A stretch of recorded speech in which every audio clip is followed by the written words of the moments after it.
Orc's Gift by Celeste King, Orc Warriors of Protheka. Do you remember what you said last time about us sitting off to the side while we tell all these stories? Yeah, I remember. Samara, I want you to know that your story matters too. And someday, we'll tell it. But will anyone listen? Of course they will.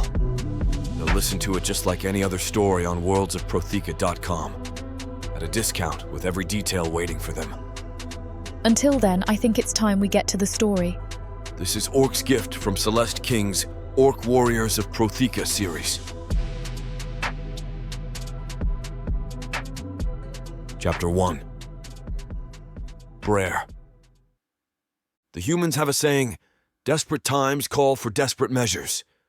The fact that I've been around enough humans while we weren't trying to kill each other to know that saying shows just how desperate these times are. Dark elves have come to Earth. The ancient enemy of my people found a way to follow us here after decades. The chieftains of the greatest orc clans have gathered.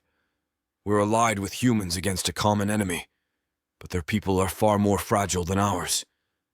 And that's why Malik, the eldest and most respected chieftain, has called us together. Brar, Orza, chieftain of the Golden Hammer clan, calls to me as he takes his seat. I stand just off to his shoulder. It's an honor to be joining the circle of mighty chieftains. Aquita the Wise, chieftain of the Golden Arrows. Harok, the Great, leader of the Great Thunderstrike. Murdoch, the Vengeful of the Golden Warriors. Zor the Traveler from the Black Rock clan. Dog the Ruthless, chieftain of Beheaders. Jerd the Unbroken controls the Night Raiders. And of course, Malik. Everyone brought their second in command with them. But I can already feel it. They look at me like I don't belong here. Here we go again. Thank you all for traveling this far to be here today, Malik says. I find it kind of funny since Malik is, or more accurately, was the chieftain of the Burning Suns clan near the southern coast. He left his clan to his son to help us with this endeavor. We are still uncertain about the exact number of dark elves that made it to Earth, but we do know that we do not want any more of them to show up. So I'm proposing we form a team of our best warriors to hunt them down and prevent them from bringing more. After much consideration and discussion, the chieftains and I have selected members from each clan to take part in this effort, and they will be led by Brar. I wasn't expecting that. Orza smiles. He knew this was coming and didn't warn me. I'll humbly accept this, Great Han. That's outrageous, one orc interrupts me. I turn to see Javar of the Night Raiders, shaking his beefy fist in the air. Javar is perhaps one of the biggest orcs I've ever seen. He's tall and broad, a solid wall of muscle and bone. This weakling hasn't earned the right to lead. I'm not tall for an orc. There are even some humans taller than me. But why this orc would think a weakling could get to be second in command of one of the 8 great clans is beyond me. I see Orza's knowing smile grow into an impish grin. Javar, are you saying that Brar, my second in command, is weak? He asks. I thought I was pretty clear. He's too scrawny to lead. Javar punctuates his pronouncement by spitting into the dirt. I don't know if he's trying to goad me into a fight or something. I'll have no problem taking him on, but it's been a pattern in my life, with people like Javar thinking that insults about my stature will upset me. It's just how I'm built. It's not a character defect or a fatal flaw. It just means I've had to adapt. Small and lean means I'm fast. Faster than most of these orcs. There are undoubtedly many stronger orcs than me, but I'm tougher than I look. But since I've not been able to rely on pure physical strength, I've learned to fight differently from most orcs. Brar, prove you're capable of leading them in this fight, Orza says like it's an arduous task. Something grave, but his tone of voice doesn't match the curl of his lip. I think the old man enjoys watching me surprise the hell out of people. I play along. Yes, chieftain, I say in a solemn voice. Let's take this outside. I'll take on any and all who wish to challenge my position as leader. The courtyard outside provides a wide, empty circle with one broken stone fountain in the middle, the perfect stage for a trial by combat. A crowd quickly gathers, with many looking at me like they think I'm just here to announce the fight. I stand on the bottom edge of the fountain, causing a few orcs to snicker and comment about my height. Who would like to challenge me for the position of leader? Several orcs, including most of the seconds from the clans, form a line. I watch as Malik whispers something in Hyzen's ear. Hyzen was the second in command of the Burning Suns and followed Malik here, bringing with him his mate. The orc joins the lineup, most of them already boasting of their victory. "Why are you all standing in line?" I ask. "Did you think I meant one at a time?" "No, all at once." While the others laugh, with Javar sounding particularly boisterous, Hyzen is the only one of them who eyes me wearily. He's also the only second in command not fighting me for my position, but he's well known for supporting Malik in all his decisions. "I wasn't joking," I shout to be heard over their jeering. Javar gives one final huff of laughter before he spits in the dirt again. "Have the best shamans ready. You're going to need it." "We'll see who will be needing a shaman." I wave the challengers towards me. With a mighty bellow, Javar charges at me. I don't know what he's screaming about. If he thinks being big and loud is going to frighten me off, he's sorely mistaken. I stand my ground as any orc would. But while any other orc might choose to grapple with him, I know better. He'd flatten me, as would the other orcs a few steps behind him. I wait, ready to spring. Just before Javar is on top of me, I sidestep him and kick backward, planting my heel in the back of his knee. His battle cry transforms into a particularly undignified squeal of pain before he falls forward and smashes his face into the lip of the fountain. The other orcs stop dead in the tracks. Javar doesn't move, but does let out a pathetic groan. That's good. I don't think it would help interclan relations if I were to kill someone in the Alliance. "Well, what are you all waiting for?" I say. I don't give them time to answer and leap for the nearest one. I think I actually see fear in his eyes as I launch myself at him. The blow to his throat sends him staggering back. Orcs, as a rule, are solid muscle, and they can take a hit. So bringing one down without a weapon usually means a lot of grappling and trying to overpower them. I'd obviously lose in a fight like that, so I studied and trained and learned all the weakest points you can hit someone to bring them down.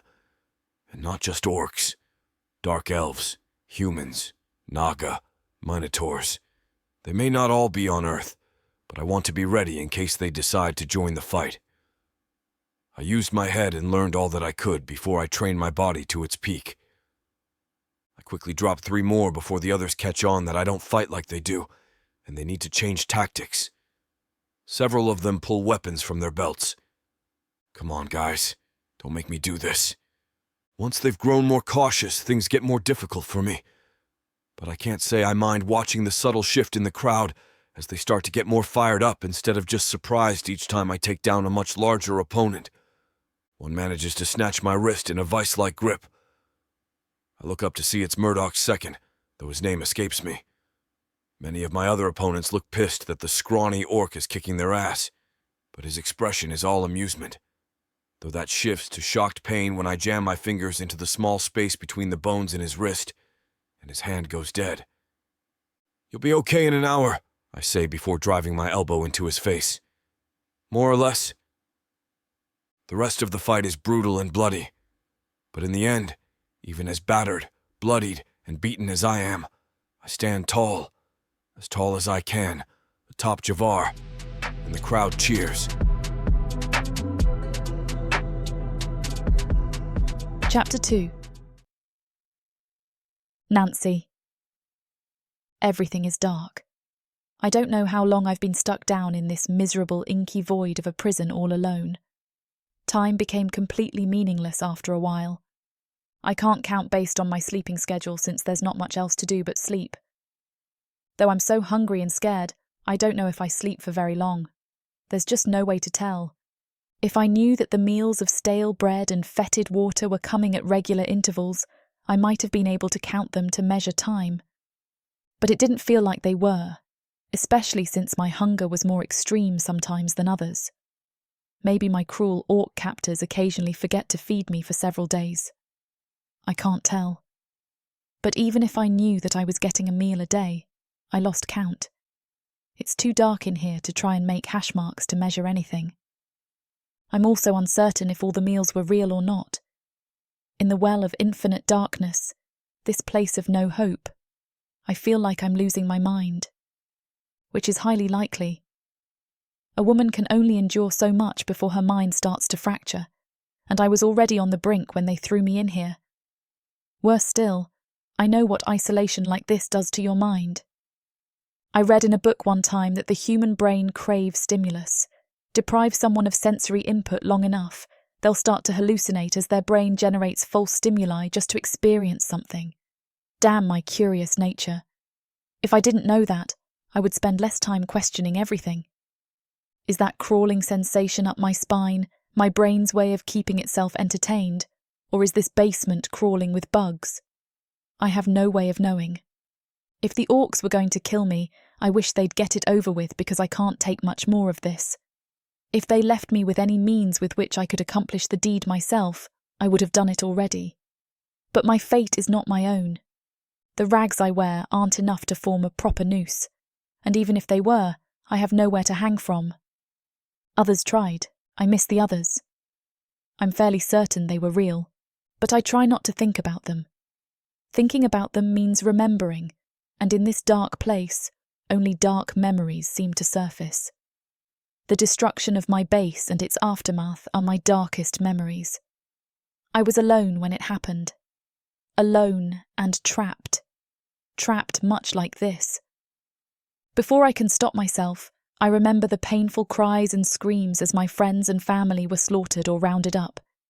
It was dumb luck I escaped alive, though things would have been so much easier if I'd just died. After the attack, finding others from my base was a moment of happiness, yes, but extremely short-lived. It wasn't minutes later that we were captured by the orcs. It's too late to stop thinking about it now. Who knows when the last time I went through their names was? Gretchen never made it to the orc base. As gruesome as her death was, maybe she was the lucky one. The first to be taken out of this prison was Sarah. She was kind, and back in the days when I could see her face, she was very pretty. She was hopeful, right up until the end. Then Philip. He wasn't actually from my base, but another that was also destroyed. He tried to be brave but cried like a baby when they dragged him away. Gurimo was the youngest survivor and never stopped crying the whole time until they took him. Arthur was from the base, but we didn't know each other. Though, after conversations in the dark, we wondered why because we knew all the same people. He tried to fight the orcs when they came for him. I think he was dead before they closed the door. Rebecca was last. She never stopped talking, and I thought she was going to drive me nuts. But I'd give anything to have her back and have someone else in here with me. I'm all that's left. For all I know, I'm the last human alive on Earth. Maybe the orcs won and succeeded in wiping out the human race. I have no idea what these orcs want to do with me or why I've been made to suffer here for so long. But tripping down memory lane summons fresh hallucinations, as it sounds like the night of the attack all over again. Angry yells, screams of pain, the sounds of battle, the boom of explosions. But the angry yells sound different than they had before. It wasn't orcs who were screaming in agony the night my base was destroyed. It was the humans. But I don't hear humans now. I hear orcs. I wished my captors would die. If I'm going to be hearing things, maybe it's not so bad if it sounds like what would happen if these orcs had to pay for what they did to my friends and me. I cough as one of the blasts knocks dust from the ceiling. That's another new thing. I've never hallucinated needing to cough before. I can taste the dust on my tongue. I'm trying to remember if I've hallucinated a taste like this before. If I had, would I know? But I don't think so. That would mean... Holy crap! This could actually be happening. A fight of some kind happening outside. The room shudders again with a fresh explosion. This one is much closer this time, nearly making my teeth rattle. I fall to the floor and grope blindly until I find a corner to cower in. Then there is another explosion, this one very close. Part of the ceiling collapses down, nearly crushing me. I'm sure it made quite a racket, but I can't hear anything. My ears are ringing so loudly. then the light of brightly burning flames in the night is blinding for a moment. I can't move because I can't see. I can't hear. My vision comes back first, and I can start to make out the shape of things. The dirt floor of my prison is littered with tiny burning embers, hot ashes, broken glass, and splintered wood. This is insane. Or I am. I'm not sure. I wanted freedom, and here it is. But everything is so disorienting. Going from no input to suddenly feeling and experiencing a battle is overwhelming. I don't know where I am or how long it's been. I don't know where to go. How could I possibly figure out what to do? But this might be my only chance. I whimper as I will my tired limbs to cooperate. I pull myself to standing and move carefully on unsteady feet with great effort. When's the last time I ate something? Drank something? My body feels weak, but I can worry about food and water later. I walk carefully towards the hole in the ceiling. I think it might be too high for me to climb out. Through the smoke, I see someone approaching. Silhouetted by the fires behind them, I can't make out their features. They're tall, but not orc tall, broad-shouldered, narrow hips. Human? A man. I'm more than aware that humans don't always equal good. Good for me or on my side, but I'm desperate. I want to leap to him and tell him to take me away from this place. But the wind shifts, and the smoke clears, and I see he's not a man. He has the face and skin colour of an orc, or at least the parts of his skin I can see are the muted green pallor. There's so much blood on him, like he waded out in a sea of it. He reaches a hand out to grab for me. I try to scream, but the smoke is too much, and I just cough as I back away from him.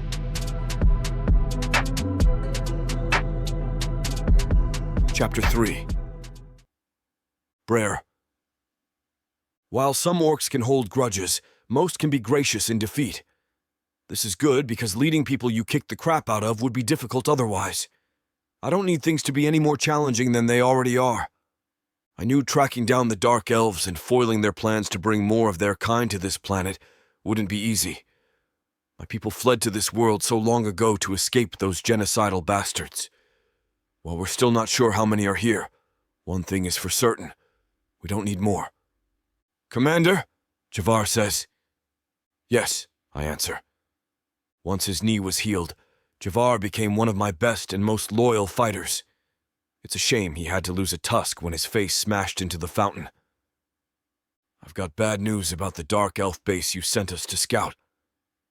We'd been chasing down leads for weeks when we heard about some humans getting attacked from a base in the woods to the west.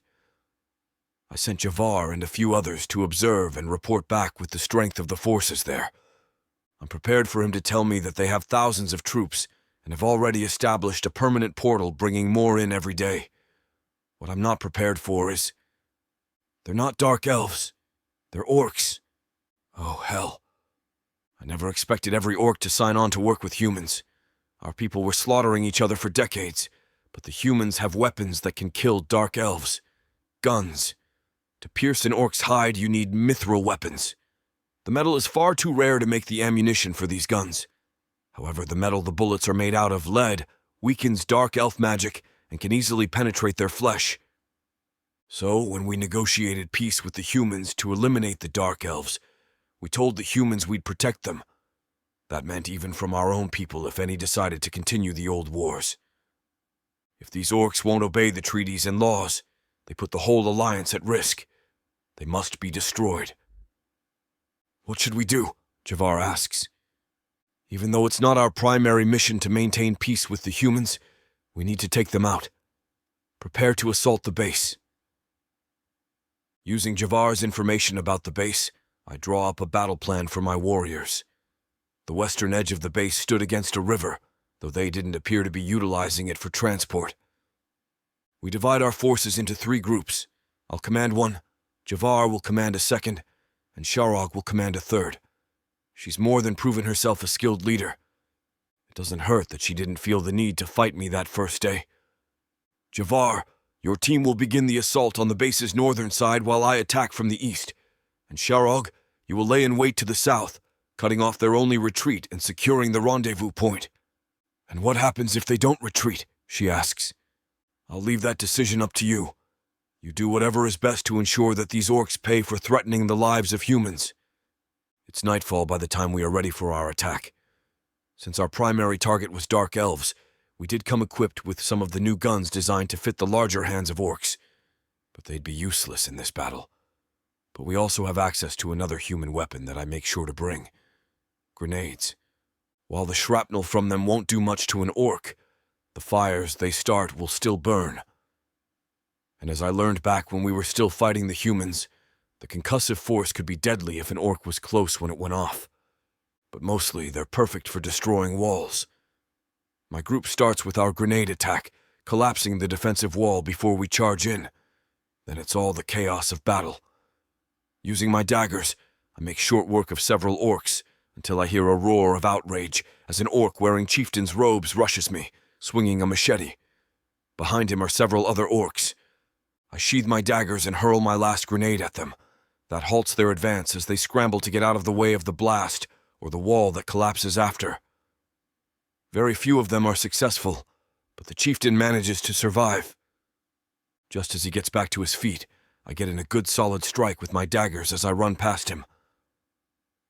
Through the hole in the wall, I see down into the basement. Something moves in the darkness, and for a second I think it's another orc ready to leap at me. Then, in the light of the embers, I see it's a human woman looking dazed, confused, and frightened. Not only were these bastards hurting humans, they kept prisoners, and by the looks of this woman, they starved her. I turn back just in time to dodge the chieftain's sword and open up his throat with my blade, his blood splattering over me. The rest of the orcs are either dead or dying, so I wipe my blades clean on the dead chieftain's rope before sheathing them. I walk slowly toward the hole in the floor, carefully surveying the surroundings. Still, there's so much smoke in the air now that it's difficult to see anything but vague shapes. When I emerge from the smoke and extend my hand to the woman to help her out of the hole, she shrinks back. I realize I probably look like a madman covered in blood. I try to wipe it off my face, then brush my hands off on my pants. What's a few more bloodstains? I hop down into the hole with her and say, "I'm not part of this clan that put you in here. I'm here to help." She doesn't say anything, just continues to cower in the corner. The fires here will spread soon. So I just pick her up. She tries to fight me, but her blows are weak, and she still looks confused. "I'm sorry, but I can't just leave you here. It's not safe." The way she reacts, they must have tortured her or something. She's a mess. I don't even know if she understands a word I'm saying. I see a door and, with a swift kick, send it flying off its hinges. I take the stairs leading up. I'm not sure where it comes out, but it's better than tossing this woman up to the floor above. Sadly, I think I could easily throw her that high. She's so thin, it feels like she barely weighs anything. I don't know how well she'd emerge from the impact, though. I carry her up the stairs and emerge from the building's side entrance. I hear shouts and see two orcs rushing me from down an alleyway. I could turn and run. She's so light, she wouldn't even slow me down, but I don't want to risk stumbling into something else. I set her down as quickly but carefully as I can. Then I pull the daggers from my belt as I step over her, putting myself between her and the orcs. When they raise their axes, I throw both daggers, each aim true, piercing the heart. The orcs stumble to the ground, dead. I retrieve my weapons and look back at the human. She hasn't moved. I don't know if she's even conscious. Her clothes are rags. She's going to be very cold out in the night air. I pull the least soiled cloak off one of the orcs and wrap it around her as I pick her up again. She's in bad shape. "You'll be safe now. I'm taking you somewhere safe." I'm unsure if she can hear me or not, but I say it anyway. The sounds of battle are dying down, so I head to the rendezvous point. When the others arrive, I see some of my soldiers have been injured, but no fatalities. "All right, everyone, back to camp," I order. Chapter 4. Nancy. I'm spent after trying to fight off the orc picking me up. I attempt to tell him to let me go, but no sound comes out. He says something to me, but I can't understand. While the ringing in my ears has subsided some, it's like my head is full of cotton and it muffles everything. I feel so weak and tired. I'm vaguely aware when he sets me down, and while I think this might be my chance to escape, I can't get my limbs to move. I see him take down 2 orcs with thrown daggers. This short orc is deadly, and I'm his prisoner. I black out for a moment. I come to only briefly when I feel like I'm being wrapped up in something that holds off the cold night air. I try to stay awake, to stay conscious. I can't just let another orc take me. Not again. But what can I do?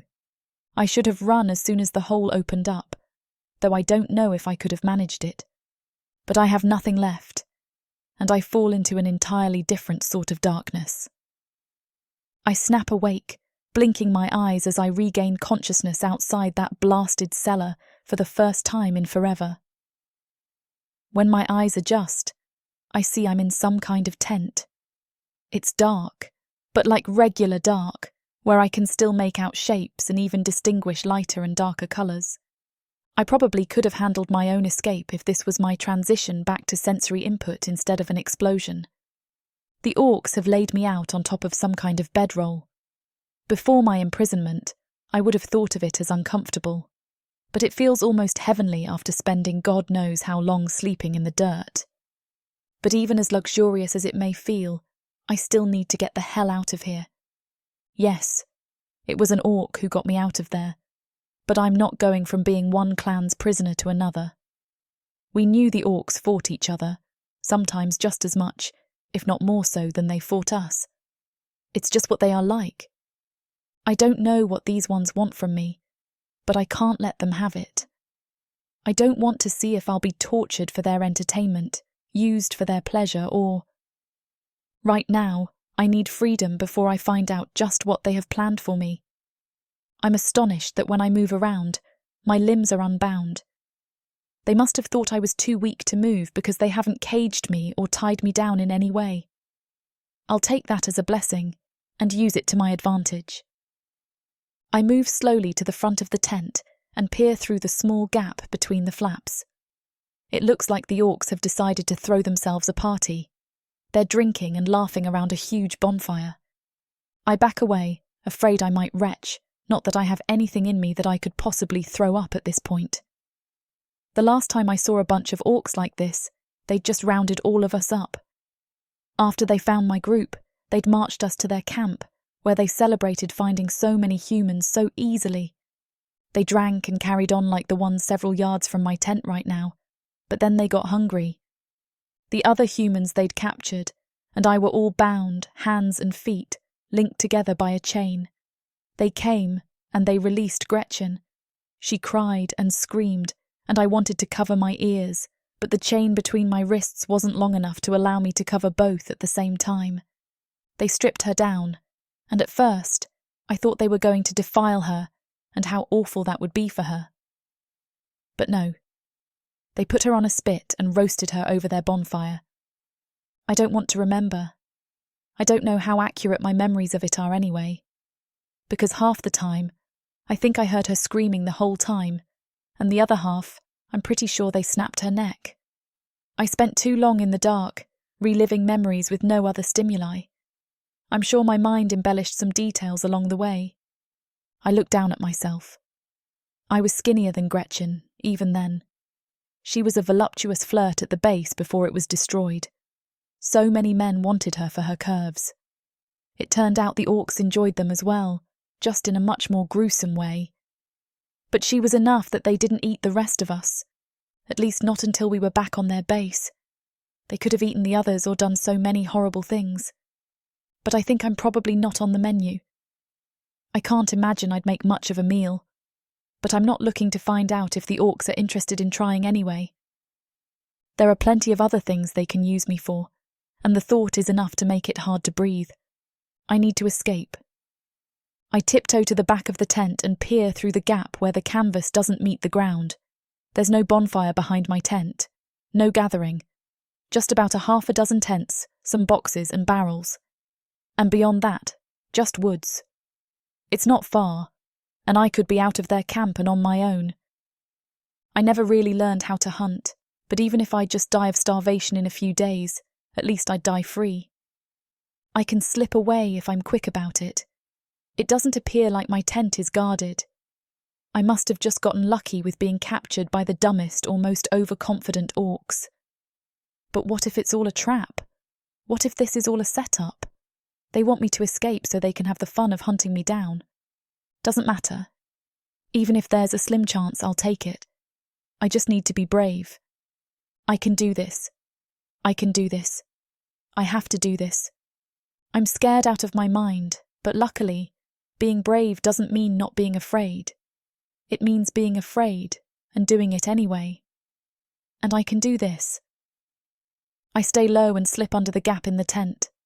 I look at the sky for the first time since the night they ate Gretchen. Were there this many stars last time? It doesn't matter. I just need to move and get gone.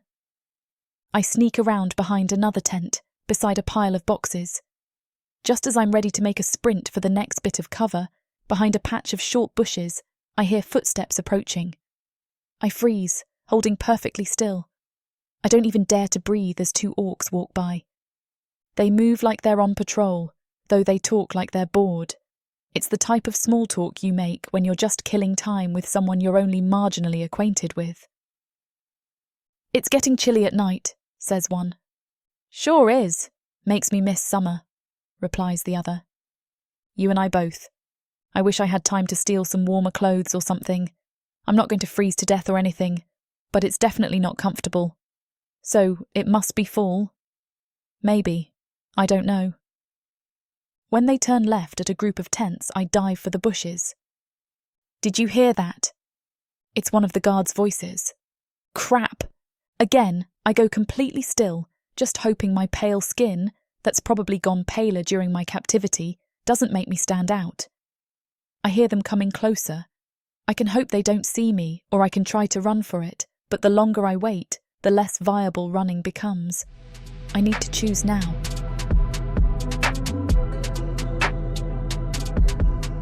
Chapter 5. Brar. "Hey, you two," I call to the guards on patrol. Their heads snap my way, and I see one of them looking back in the direction they were going towards the bushes. "You're supposed to be patrolling, not just messing around." The pair of orcs, a man and woman, talk quickly to one another before the female orc comes up and whispers, "I thought I heard something, and we were talking about how to proceed, sir." "Where did you hear something?" "Over in that direction," she says, pointing. I look out where she's pointing. Besides a small clump of bushes, there's not a lot between camp and the tree line. Those are some small bushes. I doubt a dark elf could hide in those. I'm not sure I'd get much cover if I tried hiding in that. I see her lips twitch like she's trying not to smile. While there are plenty of orcs who delight in trying to make me feel self-conscious about my height, there are just as many who want to pretend I somehow don't notice it. I can see it written on her face. She's not sure if she's supposed to laugh or not when I use myself as a unit of measurement for hiding spots. "It's probably just a rabbit or something," I continue. "The woods are full of them. You probably just spooked it. If it's rabbits, maybe we should try to find them. They're good." "No, I'm not suggesting you go on a late-night hunting trip." "Okay, but we should at least check it out." She's really bad at taking the hint. I want her to move on. I can understand she's trying to be thorough, but this is getting ridiculous. I'm more concerned about the other side of the camp facing Dark Elf territory. I'll go check this out. You two just keep moving." "Very well, sir." She waves her partner over and they continue patrolling. It's true. I'm more concerned with that side of the camp. The Dark Elves are vicious foes. It's funny how they provided the catalyst for peace between humans and orcs. It's amazing how motivating the threat of annihilation can be. The negotiations were tense and halted. At one point, a fight broke out that almost ended in an orc killing a human. If Chief Dog hadn't intervened when he did, then things could have turned out very differently. It's been a few months since then, and we've gotten along for the most part. The exceptions, though, like the base we just demolished, have been disheartening. Neither side has an entirely united people, so some skirmishes still happen. I do my best to repair what I can. I walk toward the bushes slowly until I'm sure the guards have moved well out of earshot. I look around, scanning the tree line. Idiots, I say. Like I said, it's probably just rabbits. I hope that it's enough to make the woman think she made it this far without getting noticed. When she peeked out of the tent I placed her in, I saw her. I'd been watching out for her ever since I laid her out on a spare bedroll. I needed to at least keep an eye on her, but considering how freaked out she was by seeing me, she didn't need to wake up with an orc hovering over her. I went to go talk to her and figured I could let her know she was safe, but by the time I opened the front of the tent, I saw her feet slipping under the bottom edge of the back of the tent. So I moved back, but kept an eye on her. But I had hoped she'd have figured out what she was doing before the patrol came around. I worried they would spook her and she'd have a heart attack or something. She's not the healthiest human I've seen. A shaman examined her when we got back to camp. I insisted. I know humans are frail creatures, but I'm pretty sure you're not supposed to be able to count their ribs that easily. The shaman said she must have been down in the basement for a long time, but he had no way of knowing how long. She was dehydrated and malnourished. We dribbled some water in her mouth for a while, just to be sure she wouldn't expire of thirst, and then let her rest. I'm glad that when I saw the patrol coming around, she was quick to find a hiding spot. Though what that says about their abilities as sentries, I'm not sure. But she is small.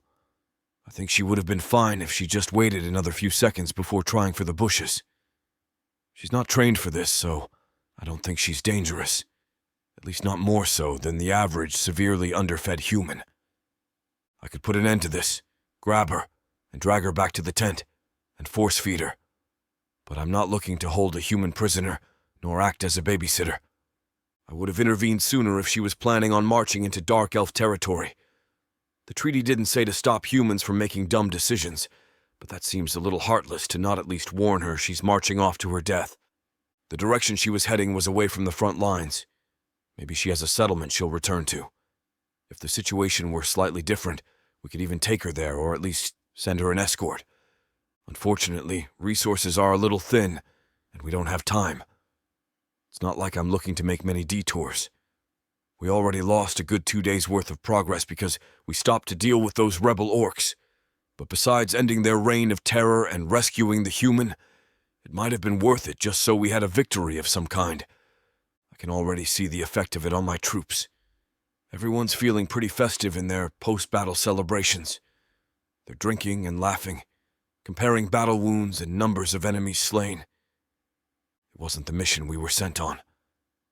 Rogue orc bases aren't going to matter too much if the Dark Elves manage to invade en masse. But stopping those bastards was a good thing. And since we've been so frustrated in our hunt for Dark Elves, I figured it was a good idea to let the team celebrate a win. Morale is important. You have to let soldiers unwind. Most orcs wouldn't complain, but I understand how exhausting this all can be for them. Because I'm so exhausted. Too exhausted to try to gain the trust of a traumatized human. I make a bit more of a show poking around the area. Maybe the win will be what the human needs to get them through their journey. It feels like a small price to pay for almost blowing her up. Yeah, nothing here, I say before turning around and walking back to the center of the camp. But I circle around and lay flat against a small boulder. From my vantage point, I'm sure I can observe her without her spotting me. I do want to make sure I have some idea she has a direction she's going, and not just running in circles. With how malnourished she is, she might not make it unless wherever she's going is close. I'm not built for this. I have no problems making peace with the humans, nor enforcing the treaty at knife point if need be. But I'm not the type to babysit them. That's a job for a different brand of orc. I'm going to do the best I can by her and then let her be. Chapter 6. Nancy. I watch as the orc makes his way back towards the centre of camp, my heart hammering in my chest at how close I'd come to being recaptured for a third time. Given his size, I'd guess he's the same orc who dragged me out of the basement. Whoever he is, I'm glad he's gone, I think to myself as I peer out from the bushes, looking for any sign that someone else is in the area. When I feel satisfied that I won't be grabbed from my hiding spot, I ease out from between the branches, moving as quickly as I can towards the nearby tree line. My brittle body screams under the strain of so much movement. I barely had enough room to walk in a circle in that dark room, and now running through the cool night air makes me realise just how weak I've become in captivity. I duck behind a tree as I break into the tree line, forcing air into my wheezing lungs and peering around the massive trunk to see if I'm being followed. No cries or sounds of alarm echo through the night. No shadows race towards the trees. The twinkling light of the bonfire continues to dance under the blanket of stars, the forest quiet around me as I breathe a heavy sigh of relief. I don't think I could outrun anyone in my current state, much less an orc hell-bent on eating or hurting me. All the more reason to keep moving. I push deeper into the woods around me, trying to ignore the hollow ache in my stomach and the fatigue that's already beginning to set in. I move as quickly as I can while staying upright, stopping to lean against trees and catch my breath as I go. I hear a distant howl in the dark and pause where I am to listen. At this rate, it'll be a miracle if I survive another day. I'm in no state to hunt, and I have no idea how to find drinkable water or what plants I can and can't eat, not to mention the looming threat of predators. Despite how hopeless my situation seems from a logical perspective, I can't help but feel peaceful in a way. Perhaps it's because I've completely surrendered to the wilderness around me, or maybe it's because I lost my will to live a long, long time ago. My life doesn't matter to me unless it's 100% mine. I'd rather die hungry and cold, alone in the woods or in the teeth of an animal, than continue to live as a plaything in a dark cellar. I start walking again, listening for any hint that I'm being followed, but only hear the crunch of leaves and sticks under my own feet as I walk. Leaves and clouds dance over the night sky, casting shadows through intermittent moonlight. My ankle gives out on me in my next step, rolling on a heavy stone and bringing me to my hands and knees. I curse, gripping my ankle as I blink away the tears blurring my vision. I need to put as much distance between me and that camp as possible, I think, gritting my teeth as I pull myself back to my feet using a nearby tree. I test my ankle, wincing as I put pressure on it. Much to my relief, it still holds my weight, even if only barely. I lean against the trees as I pass, using them as crutches to help me on my way when a roar shatters the quiet of the forest. A roar that is much, much closer than last time. I'm paralysed by the sound, by how close whatever the hell that roared is to me before my survival instincts kick in. I look around frantically, not sure what I'm looking for, when I see a nearby tree with a low-hanging branch. I rush towards it the best I can in my injured state, throwing my arms around the branch and hauling my meagre body weight onto it, my muscles protesting every inch. I reach up for the next branch, knowing damn well that if I can get up to the first one, so can whatever's hunting me. I cling to the trunk of the tree like a baby would cling to their mother, squeezing my eyes shut as I try to quiet my breathing. As if that'll keep it from finding me, I think sarcastically. Even without being severely dehydrated, malnourished, and clinically exhausted, I've never been a fighter. Sure, I'd picked up a few tricks in the bunker, but I'd never needed to truly learn to defend myself until it was too late. I can't remember the last time I ate or drank anything, although time was entirely meaningless to me until tonight. I'm not even sure how far I've managed to make it from the orc camp. While it feels like quite a distance to me, it can't truly be that far given how weak I am. Maybe that roar just sounded like it came from a bigger animal. Maybe it was a coyote or some weird animal that mimics the sounds of others. Maybe it'll be something I can fight off, or maybe it'll walk right past me. I peer down through the branches of the trees, my eyes straining through the dark quiet of the forest. A peak of orange appears in the underbrush, and what little hope of survival I had disappears as the plants part around the massive beast. A tiger. A real, live, eat-you-whole tiger. If I wasn't so terrified, I'd roar at the goddamn thing. After all the time I spent in that basement, after every beating I endured, after all I've gone through to escape, this is how I'm going to die. Any false bravado I had about being okay with being eaten is out the window.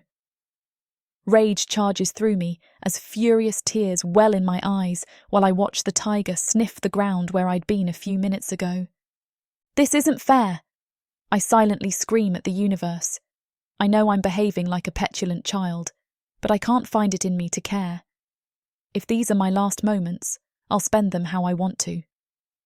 The tiger's yellow eyes land on my spot in the branches, its lips peeling back in a ferocious growl as it leaps towards me.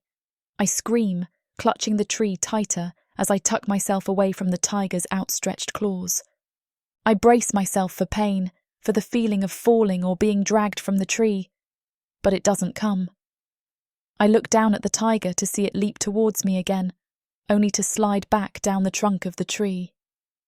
Any relief I feel is short-lived as the tiger lets out a furious roar at being kept from its prey. It circles the base of the tree, eyes never leaving me, before sinking its claws deep into the tree trunk. The impact vibrates up the length of the tree, shaking it so violently that my grip loosens around the trunk. The tiger throws itself at the tree again, and this time my grip around the trunk loosens entirely, leaving me to grip only the branch with my arms and legs like a trembling baby koala. The tiger slams into the tree for a third time, and a crack like a gunshot echoes off the trees around us. The tree sways before beginning to list to the side, lowering me closer to the ground. "No!" I scream, as the falling tree is caught by one of its neighbours. The tiger begins to stalk toward my now much lower resting place, intent on having its dinner. Gravity and my sickly body work against me, dragging me closer to the ground. I scramble against the tree branch, trying desperately to haul myself up the incline and back to the trunk of the tree where I could hopefully find another branch to hide on. The tree groans as I move my weight, creaking against the branches of the other tree now supporting its weight. The tiger prowls slowly under the branch I'm dangling from, seemingly assessing the best angle at which it can knock me from my perch and into its waiting maw. "No!" I scream furiously at the tiger. I have no idea what I hope to accomplish by chiding the animal, but I'm so angry that I don't care. The tiger doesn't seem to either. My muscles shriek in agony as I begin to lose my grip on the branch. I swear the tiger smiles at me.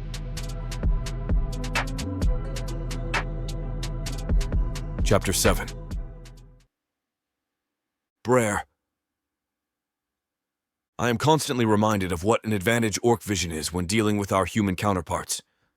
I watch as the frail, pale woman assesses the camp with her rather unseeing eyes from around the trunk of a tree, a grim expression on her face. She turns into the forest, not having spotted where I watch her from the edge of camp. She moves slowly for someone who is fleeing in the dead of night, but I guess that can be attributed to her current physical state. I debate whether or not to follow her as I watch her small form pick through the underbrush carefully, pausing to lean on the occasional tree as if she's already exhausted from her journey. She's clearly too ill to continue on for very long, even if she does know how to fend for herself. Not your problem, I remind myself, but I still can't bring myself to turn away from her entirely. I step into the tree line, careful to move quietly so I don't spook her, and find a good vantage point to watch her from. I won't follow her, but at least here I can watch her for a good while.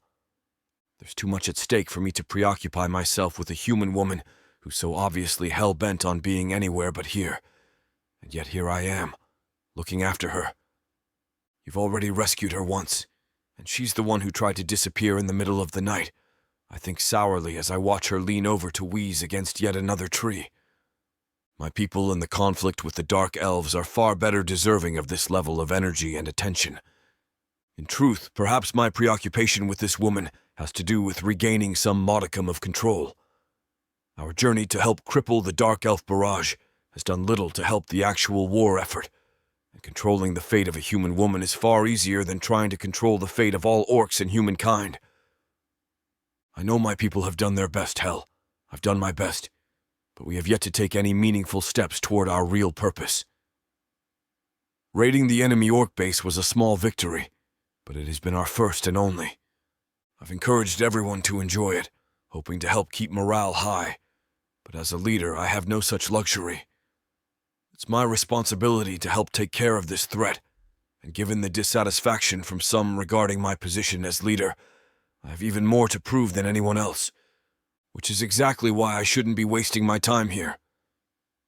I focus again on the woman in the woods, who has now made it roughly a half-mile away from camp. She's certainly far enough away that she can't see me, or any sign of the camp anymore for that matter, but I can still see peaks of her white shirt bobbing in the distance as she moves through the brush. She seems to be moving much slower now, probably due to fatigue considering her human capabilities and already sickly disposition. I consider going to get her, or sending someone to fetch her, but ultimately it would be resources wasted. If she thinks she's not free to leave, it'll only lead to her trying to leave again. I sigh and turn back towards the camp.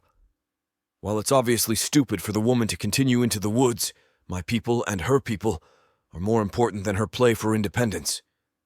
I break through the tree line and make it a few steps into the clearing, separating the woods from our temporary camp, when I hear a roar echo through the forest. My head whips towards the sound just as the wind changes, carrying to me the scent of the tiny human woman, mingling with the scent of a much larger, much more deadly enemy, a tiger. I curse, taking brisk steps back towards the tree line and squinting into the dark to try and catch a glimpse of the woman again, or the tiger that could be following her. But I see nothing, only the dark forest, gently swaying in time with itself in the breeze. Gods damn it, I growl under my breath as I begin to run into the forest. There's no guarantee that the tiger is even after the woman, I think to myself. But if it is, there's no way she'll survive. And there's no way I can stand by idly and watch when I could help. I retort back to that self-absorbed bit of me. It would be dishonorable to allow her to die simply because I don't feel like helping. I hear another roar, quickly followed by a resounding crack. I pick up my pace, catching sight of the tiger as it leans its front paws against a tree. My eyes trail upwards, following the tiger's line of vision, to find the woman dangling from a tree branch. A part of me is impressed by her resourcefulness. Even in her weakened state, she's using her environment and everything she can to her advantage. Her actions hit close to home. I know a little something about being resourceful in the face of bigger, deadlier enemies. The woman's grasp is quickly slipping, and the tiger is so preoccupied with the idea of having its dinner that it doesn't notice me until it's far too late. I sprint full speed at the tiger, dropping my shoulder at the last second to hit the animal right in the center of its torso. I feel one of the tiger's ribs crack under my shoulder blade before the force of my blow throws it yowling into a nearby tree. Out of the corner of my eye, I see the woman begin to fall from the tree branch she was clinging to, her grip finally slipping. I close the distance between us faster than even I expected, extending my arms just in time to catch her frail body. The complete lack of weight behind the impact of her body falling into my arms shocks me. Somehow, she feels even more fragile than she did when I pulled her out of that basement. My momentum pulls us forward, and I tuck her as gently as I can into my chest as I roll. My body shields her from most of the impact with the ground, but she still yelps at the contact, her fingers winding with the fabric of my shirt.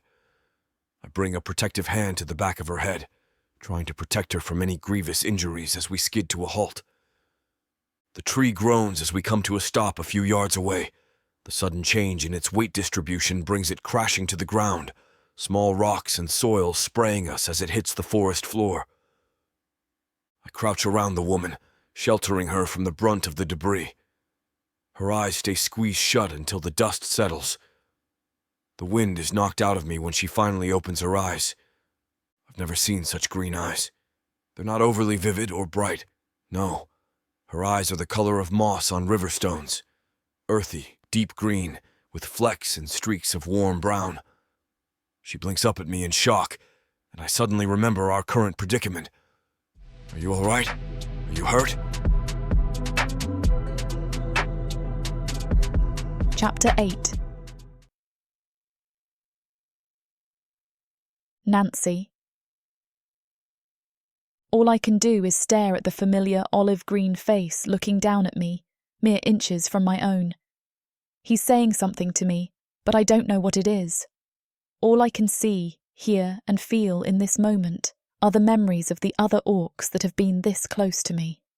A gruesome highlight reel that my brain plays back to me on a loop. I feel huge, powerful hands holding me down on the ground. I smell the coppery tang of my own blood, pooling on the ground around me. I hear the snap of bone, the crack of whips, the raucous laughter of onlookers. My body begins to shake involuntarily, visions of violence dancing in a sheer curtain overlapping with reality. It becomes difficult to tell them apart. A scream builds in my tightening throat.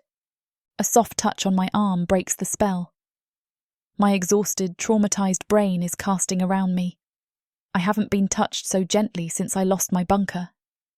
The feeling is so at odds with the memories of abuse that it brings me back to the present moment, dispelling the scream lodged in my chest.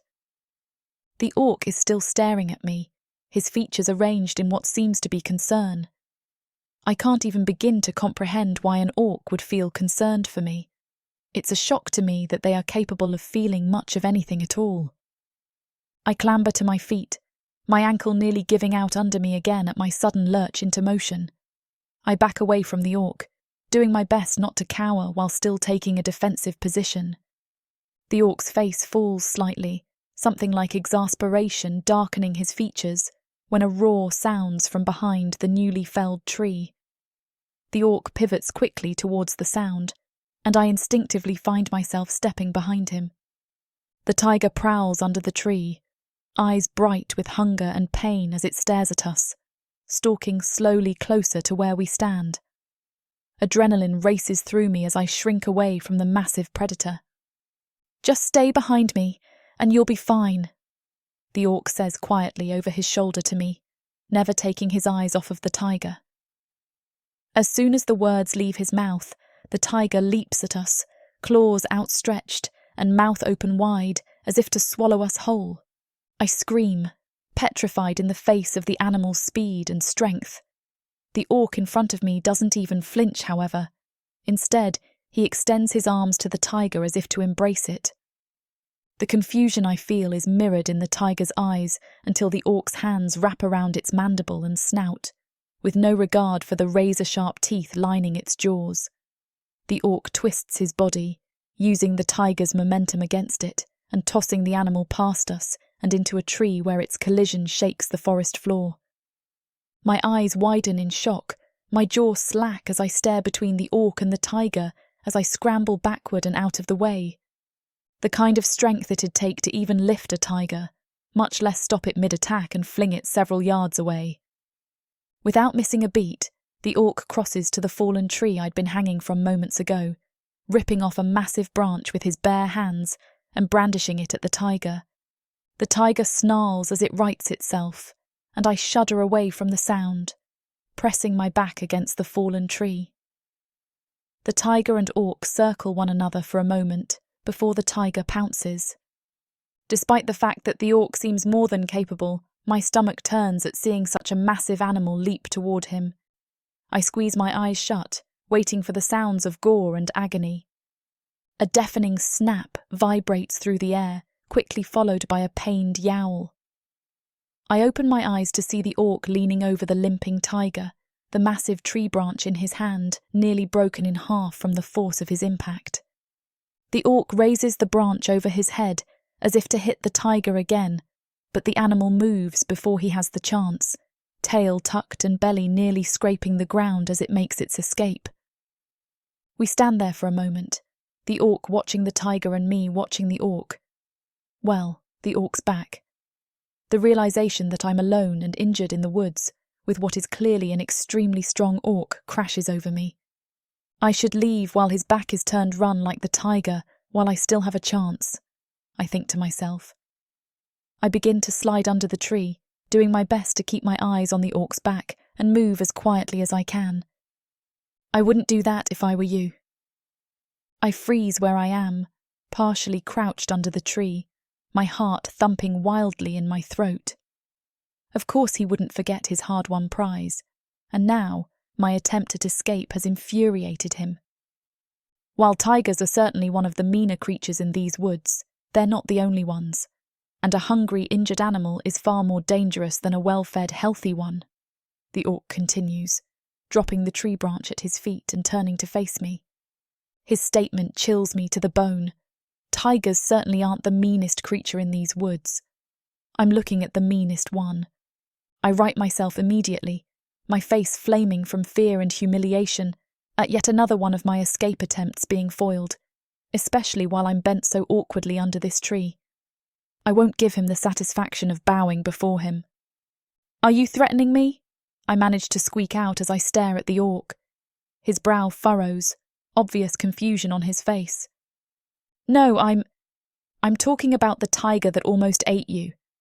His voice lifts at the end as if the statement is a question. His tone is so genuinely befuddled that I almost melt from relief, but I stay upright. There are no guarantees this isn't some trick, I remind myself, as the orc moves slowly towards me. "You must have been in that basement for a long time to be so sickly," the orc says conversationally, like he's trying to make small talk. I can't help the flare of indignation I feel. He's not wrong, but it's rude to say out loud. "I just mean, I understand why you may not trust me," he adds quickly, as if sensing his misstep. "You were probably locked up when everything changed. Humans and orcs are on much friendlier terms now. There's a treaty. Some of our kind have even mated, though it's been over a year since that started." He rambles. There's almost something endearing about his strange attempt to put me at ease. Over-explaining things seems like a bad strategy if he's trying to lure me into a trap. But then again, perhaps that's what could make it effective. "I don't believe you." I try to summon an air of finality, although who I'm trying to convince of my control of this situation, I'm not sure. He and I both know that if he truly wanted to, he could throw me over his shoulder to take me wherever he wishes and be done with this silly game. So why hasn't he? I think to myself. The orc steps forward sharply, and I cringe away from him, convinced that he's about to prove me right about him and every other orc I've ever encountered. Instead, he extends his hand toward me, a smug smile on his face. "My name is Brar," he says, smiling widely at me as his hand hangs in the empty space between the two of us. See, how would I know that shaking hands is how humans introduce themselves if one hadn't taught me? I eye his hand, shocked at his knowledge of human customs, but still feeling wary. My eyes wander back to his face, searching for any sign of deception. I find none. "I'm Nancy," I mutter, keeping my arms wrapped tightly around myself. I'm not willing to trust him just yet, but for some reason I feel inclined to. Could he be telling the truth? What could he possibly gain by lying to me?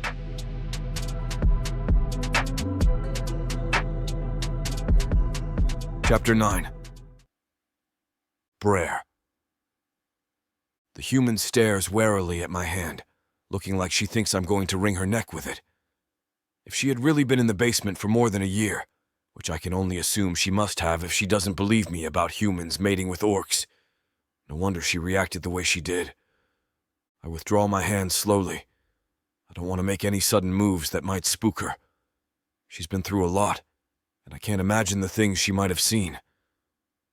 My clan was never particularly cruel to humans, even when we considered them the enemy. But I know that some orcs are delighted in the pain of humans. Given all that, I can understand why she still seems skeptical about the idea of humans and orcs working together. "Exactly how long were you imprisoned?" I ask. "I don't know." News of humans being accepted on the orc bases spread pretty fast, which was about a year ago. Then an idea strikes me. The first dark elf that any of us learned of was around the same time. "Did you know about the dark elves showing up?" Yes, I did. Her words are devoid of life, and I can see her eyes starting to water. Well, now I know about how long she was locked in that basement, but at what cost? You don't have to talk about it if, I'm really not built for this. There has got to be another person, orc or human, who can help her. But I've always had a soft spot for the small and the weak. Maybe because I was one growing up. I might still be small compared to other orcs, but I'm certainly not weak anymore. And I use the strength I have to protect those that are when I can. They attacked my base. Her voice is a dry whisper, and even as tears well in her eyes, she has a distant expression. She's looking in my direction, but she's not looking at me. She's looking through me. I've seen the same expression on the faces of those who've witnessed Dark Elf cruelty firsthand.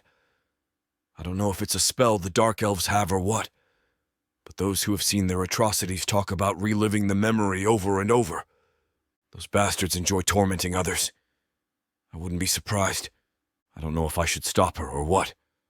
I can't touch her. She didn't even want to shake my hand. I doubt she'd like me to grab her and shake her. When they first showed up, they said they came to work with us. Lying bastards. I'm sure that making it even harder for her to believe that orcs and humans would join forces. I really wish we'd brought more humans along, or that I knew a human I could trust. This is a conversation she should be having with one of them, not me. But you work with what you have, so I stand there and listen. They said they wanted to join forces to fight off the orcs, but they were really evasive about how. We were a small settlement. We weren't warriors or anything. We didn't know what we could offer, but the idea of having allies against the orcs that kept attacking us seemed like a dream come true. It sounds like there were dark elves here long before we realized if she encountered them while we were all still fighting. I silence the questions that start buzzing in my head. I don't want to upset her anymore. Her body starts to shake. I've faced down many foes, and I've learned to think on my feet and act fast. But I'm out of my depth here. I don't know what I'm supposed to do in this situation. Part of me wants to hold her and tell her everything will be all right, but I can't shake the way she reacted to me reaching toward her both times. She's scared of me. I don't think I, or really any orc, could possibly be a comfort to her right now. So I just nod and wait. Someone on base overheard some dark elves talking, and I guess they weren't expecting us to fight orcs or farm for them or anything like that. They needed human sacrifices. We were to be raw materials for something. I got the conversation probably fourth hand several times, and every time what they needed us for was different. I think people just never knew and made up explanations, but it was usually all about some ritual. I get a sinking feeling. This wouldn't be the first time the Dark Elves had used human sacrifices. Maybe a spell to wipe out orcs all at once. I'm pretty sure if the Dark Elves had such a spell, they'd have used it on Protheka ages ago. Some said it would make them stronger. That could be. For some reason, while orc magic withered and died when we got to Earth, the Dark Elf magic still worked. They always had a deeper connection with magic, but I still couldn't fathom how they were using it on this planet. Nevertheless, with magic, the possibilities could be endless.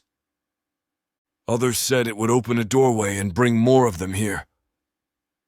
My blood runs cold as I realize that if any of the rumored rituals for human sacrifice were true, a portal to bring more dark elves here would be the most likely. It's what they were doing when I last heard about them sacrificing humans.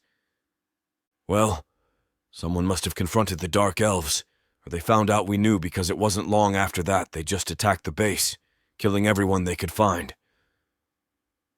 She keeps talking, and I'm only half aware of what she's saying because I'm trying to figure this out. As far as I know, there's one portal stone, and the Dark Elves only held on to it for a brief time down in Atlanta. Heisen had the stone secured now, or at least that's what he said. Nancy, where was your base located? She must hear the concern in my voice. East of the orc base you found me at, a few miles outside of a city that used to be called Boston, I believe.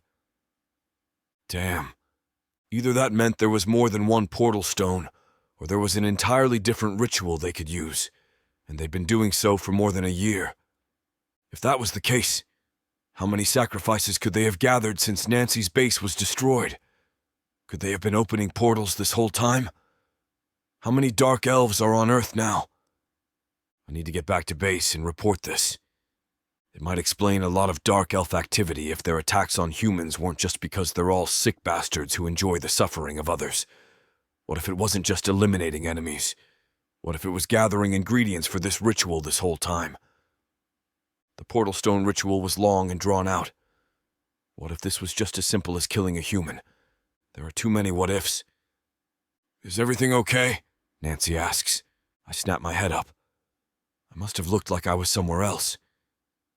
"Yeah, well, no, That's terrible. But you survived. Were there any others that made it out?" "Some. We'd built escape tunnels in case we were attacked, and that's how I got out. But I was ambushed by dark elves coming out and got separated from the rest of my people." "How many do you think they got?" I ask. "I don't know." "And so, you escaped the dark elves and—" She looks like she's close to crying. Why do I keep pushing? Because I need the information. An orc slaver party found me almost immediately after I reconnected with some others from the base. They ate one of my friends and they took the rest of us to that cellar you got me out of, and one by one they took them away. Until it was just me. And I can't believe how awful the rebels had been. Was holding these prisoners why they didn't join the treaty? There's just too much I don't know, and all the running around in circles in my head isn't going to get me answers. Well, I can't say for certain what happened to the dark elves that attacked your base, but the orcs that took you have been dealt with. Their base is a hollowed-out shell. We didn't leave any of them breathing. Then she burst into tears. She'd been through a lot, especially for a human. Still, I thought the news that her captors were gone would be good news. I stand there looking at her, unsure what I should do or say. Are you going to be okay?" I ask, even though I'm pretty certain the answer is obviously no. Chapter 10. Nancy. A great weight inside of me lifts, and the tears come, unbidden. I hide my face in my hands because I couldn't be happier at the news, but I don't want this orc to get the wrong idea. I can hardly stifle the sobs escaping me. My relief is so profound. They echo off the trees around us, but I couldn't care less. I'm free. For the first time since they dragged us away, I can breathe again. All the invisible shackles that held me down have evaporated, and a strange sort of glee fills me. It makes me giggle even as I'm still crying. I stifle it with a palm to my mouth, rubbing the tears out of my eyes. "I'm sorry," I try to say. He says nothing, shifting on his feet. I collect myself, the occasional hiccup still jilting my skinny frame, and I glance up at him with reddened and puffy eyes. "Thank you." Brar studies me hard, like he's not quite sure what to do with me. But I realise that he's one of the good ones, whatever that's worth. He killed the bastards that ate my friends, and he doesn't mean any harm, or he would have let the tiger have me. The dark elves are still out there, but with the orcs' help, we can defeat them for good. Finally, a small smile breaks over his features. "You don't have to thank me." His look is almost sad. For me? Am I so pathetic? Before I can read his expression, he glances away.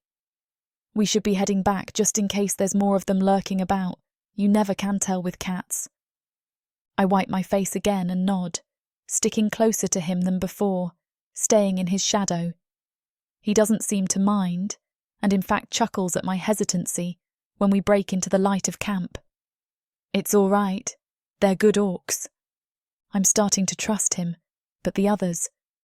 They're bigger, like my captors from before. Their boisterous laughs and big movements still make me want to disappear entirely. Brar lets me hide behind him as a group of them approach us. "Where did you go?" one asks, his gaze sliding to me curiously. Did the human need to pee? The others are staring too. I don't like their attention. Brar laughs. We just took a nighttime walk and we ran into a tiger. He acts nonchalant, but I can feel the pride radiating from him. The crowd collectively balks. A tiger? Another asks. I see no marks on you.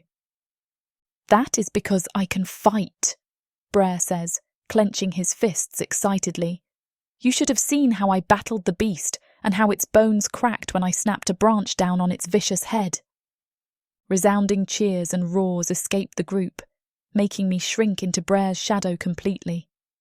A shiver passes through me, but I try to remember that they are friends, not enemies.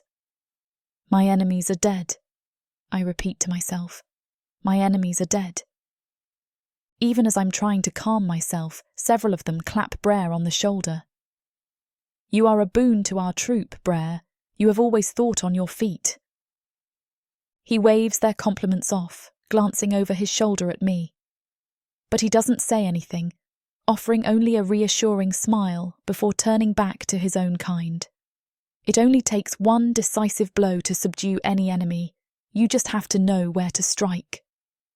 Another boisterous cheer rises up from them. Come, one of his own tells us. You must be hungry. I swallow hard, trying to remember what real food tastes like. They all seem to have that same look in their eye, of encouragement and pity. Like I'm a stray dog that's riddled with mange. Am I really so pathetic? I burn as I follow Brar in silence towards a bonfire. The other orcs issue big, toothed smiles around their hard tusks, an attempt at pleasantries I don't reciprocate. One even offers me a folded leather pouch. I refuse to touch it for fear of feeling his hard green skin against mine. They frighten me still, though I'm pushing down my apprehension as best I can. Brar takes it in my stead. Thank you, Varg. With more care, he unfolds the little gift and shows me its contents. See, it's just cheese and bread. Nothing to be worried about. My mouth waters against my will. Do you want it? He asks. It's yours. I keep my arms folded around my bony frame. I don't know what's ruder, accepting as greedily as I crave it, or refusing it outright. Would his friend, Varg, get mad if I rejected his offer? I don't know the ways of orcs besides their ravenous appetites, but I also can't believe one has offered me food either. It looks delicious. Brar sits me down on a stump, kneeling next to me like I'm his top priority. I've never really been anyone's priority, and with orcs, it's better I wasn't. But he's different, caring and concerned, so I feel terrible if I turn his assistance down. I give a mute nod. Here, he says, surrendering it to me. There's no reason to. I've already scarfed half of it down by the time it's in my hands, and it is as delicious as I thought it would be. He looks surprised and impressed, then barks over his shoulder. Water. Food. The others oblige, and he's given a skin, which he offers to me. Slow down, or you'll throw up. We have all night to eat. A plate is brought with even more cheeses and some type of red meat, cooked and cut into strips. I freeze at the sight of it, recalling with hateful clarity the sound of snapping bones. Brar glances from me to the plate and back, his eyes flaring. It's just a cow, he assures me. What humans call beef, see? He takes a slice between his thick fingers and takes a hearty bite, his gaze never straying from my face. I watch him eat it, then stare at the bloody cuts. Beef? I pick up a slice, myself, uncertainty falling away as I smell the thing. Human meat has a certain scent, which this doesn't have, and the savour of this meat brings back old memories of a better time. Before I even consider it, I scarf it down, then another one. Flavour blooms in my mouth and I can't stop taking more and more, swallowing it down with great draughts of water. When I can finally catch my breath, I say, I'm sorry. I haven't had anything but stale bread in a very long time. This is so good. He throws a grin at me. Your enthusiasm is warranted, it seems, he says. Erden certainly makes a mean steak, doesn't he?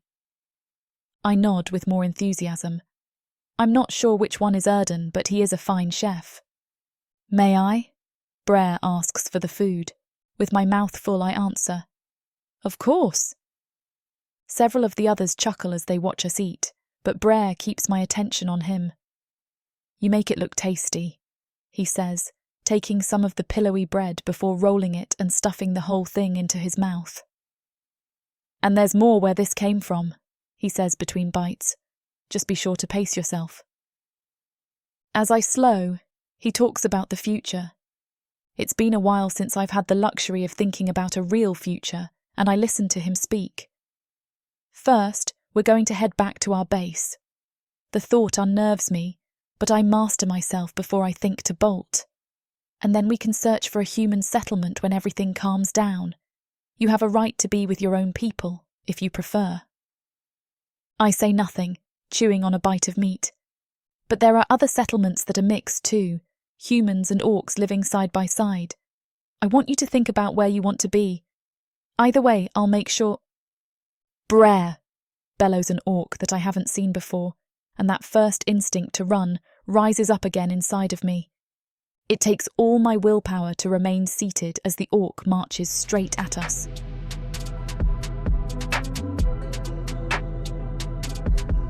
Chapter 11. Brar. Sorry, I have to go take care of this, I tell Nancy. She looks around nervously. Just stay here and eat. No one here will harm you. She doesn't look entirely convinced, but gives me a slight nod and goes back to eating. I'm led to the largest tent in the center of our camp. It's where we meet to discuss things like the battle plan that just won us victory. Javar and Sharog are yelling at each other, looking like they're ready to come to blows. You sat there and thought you earned anything, Javar yells. I did as I was told and captured fleeing traitors. You had an easy job. You didn't earn... What is the meaning of this? I yell, silencing them both. Sharog steps forward and says, I came to get some of the loot from the raid to distribute to my team. Javar said we didn't deserve an equal portion. And... I slam my fist down on the table. Are you too serious? This is an argument about pillage when we are possibly facing... You know what? It doesn't matter. It's an even split. Everyone did their part.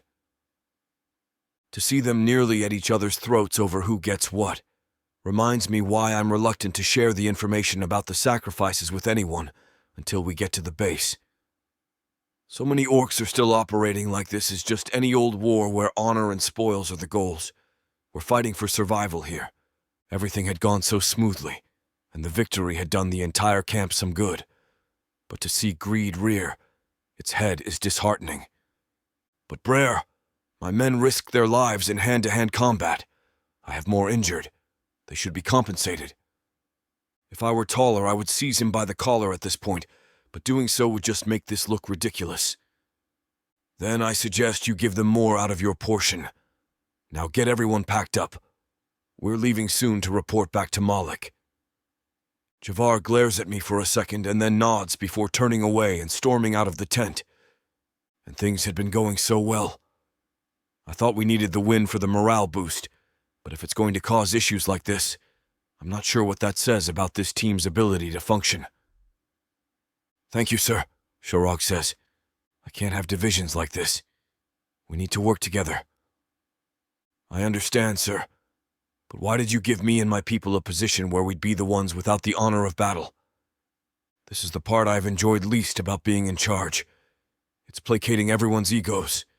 We all have jobs to do. Just do them.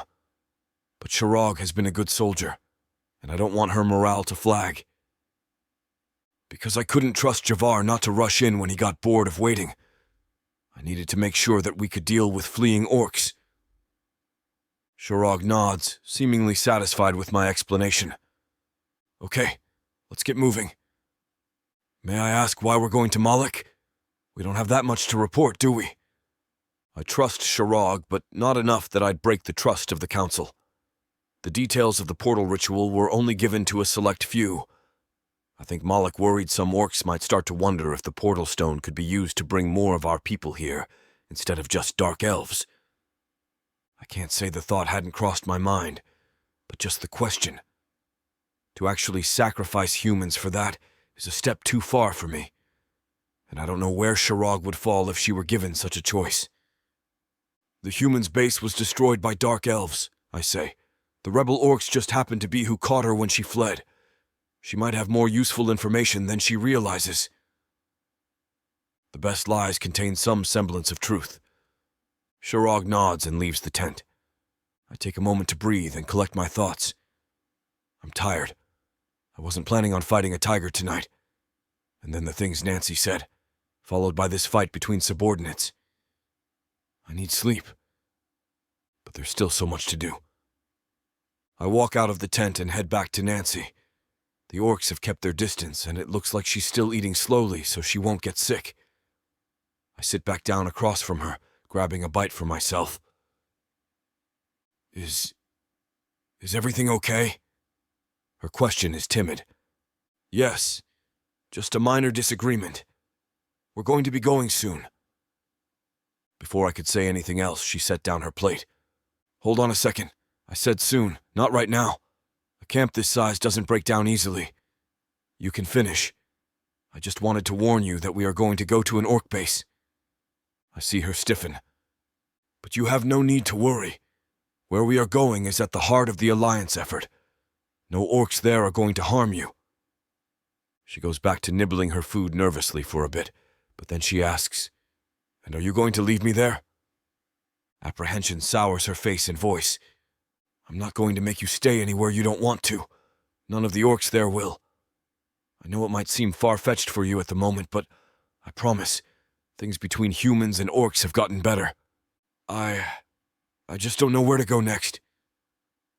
You're welcome to stay there as long as you need. I'm sure we can find you housing. What about you?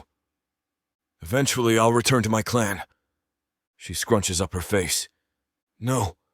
What I meant was, I was wondering if it'd be okay if I stay with you until I figure out where I want to go. We'll be on the same base, so I'll be right there. That is unless they're sending me on a dangerous mission. And if I wanted to stay with you? Her nervousness starts to creep in again. Is everything okay? I wouldn't drop you off somewhere you wouldn't be safe. I believe you that orcs and humans have a treaty. It's just, at least for now, you're the only orc that doesn't scare me. My heart twists at that. I know that I initially thought I didn't want to babysit a human, but with her, I can't just leave her anywhere. I can't let her stay with me on every mission, though. I'll be by your side unless it's too dangerous for you. But I promise you that anyone I leave with you will treat you well. I know it can be true in my head, but seeing an orc other than you makes my body react like I'm still in danger. Well, for now, we're just going back to the base. I'll see if you can stay with me there. It'll give you time to adjust. It's a long shot to think that I could find housing for us both. I've been staying in the barracks with the other soldiers, and that's no place for her. I don't see any reason to distress her now when I have the entire walk back to think of a solution. Thank you. I let her eat until she's had her fill and then say, I'm going to have you travel in the carriage with the supplies. I don't think you're ready to do a forced march quite yet. I think that I see the corners of her mouth turn up in a smile for a second. Will I see you at all? While we travel? She asks. I'll be sure to regularly check on the supplies. Once the camp is up and moving, it moves fast. I'm glad I told her she'd be in the carriage because I doubt she could have kept up without dying. But each time I clamber into the carriage to check on her, she has a lot of questions about me. I think she must be bored back there with no one to talk to. I have a lot of duties, but I make time to talk to her, and we get to know a bit more about each other. I make sure she has plenty to eat. Since we are heading back to base, rationing isn't much of a concern as it would have been if we'd just pushed forward. Over the 2-day journey, she starts to look a little better.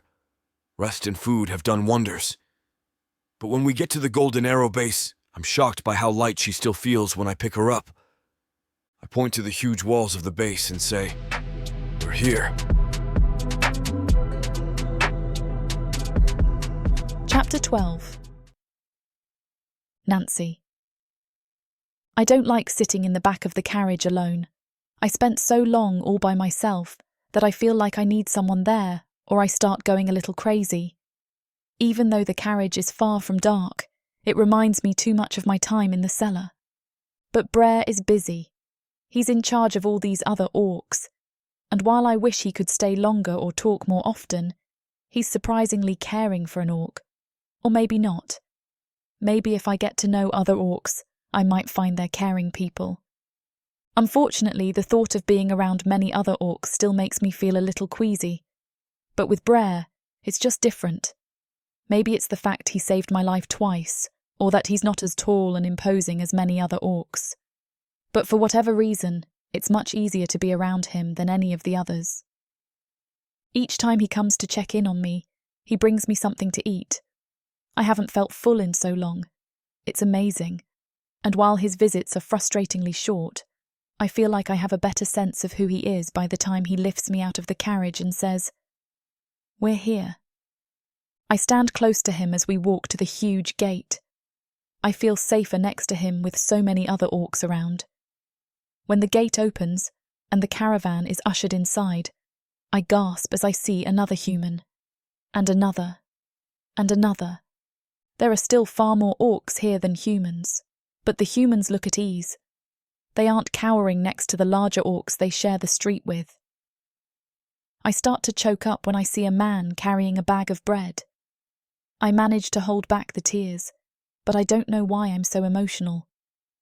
Once I got over my initial shock, it was true what I said to Brar. I really did believe him that the orcs and humans formed an alliance. But there's something really different about hearing we have a treaty and seeing its effects firsthand. Brar rests his hand gently on my shoulder and pulls me towards a side street while the caravan continues on. They're going to unload everything, but there's someone I'd like you to meet. He takes me to a large building, some kind of meeting hall where there's a group of people. Again, it's mostly orcs. The strangest thing is that the humans don't seem nearly as impressed to see me as I am to see them. To them, this is just like any other day. To me, it's earth-shattering. Brar guides me through the crowd until we are standing in front of perhaps the oldest orc I've ever seen. Granted, my previous experience has all been with those who are put on the front lines. But to see an orc with so much grey hair is astonishing. I'm pleasantly surprised that when he smiles, it looks friendly. "Elder Malik, this is Nancy," says Brar. "Nancy, this is Elder Malik, our oldest and wisest chieftain, as well as the architect of the peace treaty." "It's a pleasure to meet you, Nancy." Malik's voice is gruff like most orcs, though the rough edges seem to have been worn away with age. Though I wouldn't go so far as to say the architect of the treaty, more of a facilitator. All I can do is smile and nod. As kindly as this old orc is, my mouth still goes dry at the thought of speaking to him. I just stare at the floor, unable to really look at him. "Elder Malik, we rescued Nancy from a base of rebel orcs. She's been through quite an ordeal. They held her captive for what we are guessing was about a year. When we found her, she was unaware the peace treaty even existed." "Oh dear child, that is a long time. Are you all right?" I lift my head and just nod again, before going back to staring at the floor. "There's some new intelligence I would like to discuss with you, but I wanted to make sure Nancy was taken care of first." I turn my head to look at Brar and jump slightly when Malik calls out, "Shell!" I'm not sure what he's referring to, and I'm worried I've done something to displease him, and it's the orcish word for kill the interloper. But he then shouts, "Dana, we have a guest." 2 women approach, 1 human and 1 orc. "Ladies, this is Nancy," Malik explains. "She's going to need a place to lay her head." "We have some human housing available in the East Quarter," Shell says. "Human housing?" I look at Brar. I thought I was going to be staying with him. As much as I'd love to meet other humans, Brar has become the central pillar of my new universe over the last 2 days. I don't want to be apart. He must see it in my eyes because he says, "Can you excuse us for a second?" before sweeping me off to the side. "Listen, this is just temporary. This isn't really my home here. I'm in the barracks right now, and that's no place for you. I know, Shell. She and Dana are good people, and I know they'll take good care of you. I look at him for a moment, biting my lip nervously. I open my mouth to speak, but nothing comes out. So I close it, with my lower lip pinched between my teeth again. I'm going to chew my lips bloody if I can't figure out how to calm the hell down. I just need to talk to Malik about the mission I was on. To hunt down dark elves? He quirks his eyebrow at me. Yes. How did you know? When you went to take care of things while we were eating that first night, I listened to the others talk. Some of them mentioned that taking down the base was necessary, but they wondered when you'd get back to hunting down dark elves. Yes, I just want to tell Malik about some new information, get a few things straightened out, and then I'll come see you and help you get settled in. Does this have something to do with me? Again, his eyebrow raises. It's just that you seemed different after I mentioned dark elves, and then the coming back here to report things, and... It's complicated, and I can't really talk about it right now. Can you just trust me on this one? But maybe Malik will have questions I can answer. I offer. I want to help, but I also want any excuse I can get to stay with Brar. If we need you, we'll come get you. Okay, I say, feeling a little dejected. I'll see you later tonight, he tells me, before waving Shell and Dana over. Ladies, please take good care of her. She's had a rough journey. Oh, we will, says Dana. Do we need to get your things? No. I don't know why my voice shakes. This is a perfectly unthreatening human woman, and I already feel like I might panic. We'd left my rags behind, and I was wearing one of the larger orc's shirts like a dress. Okay, come with us. Dana extends her hand to me, and I accept it tentatively.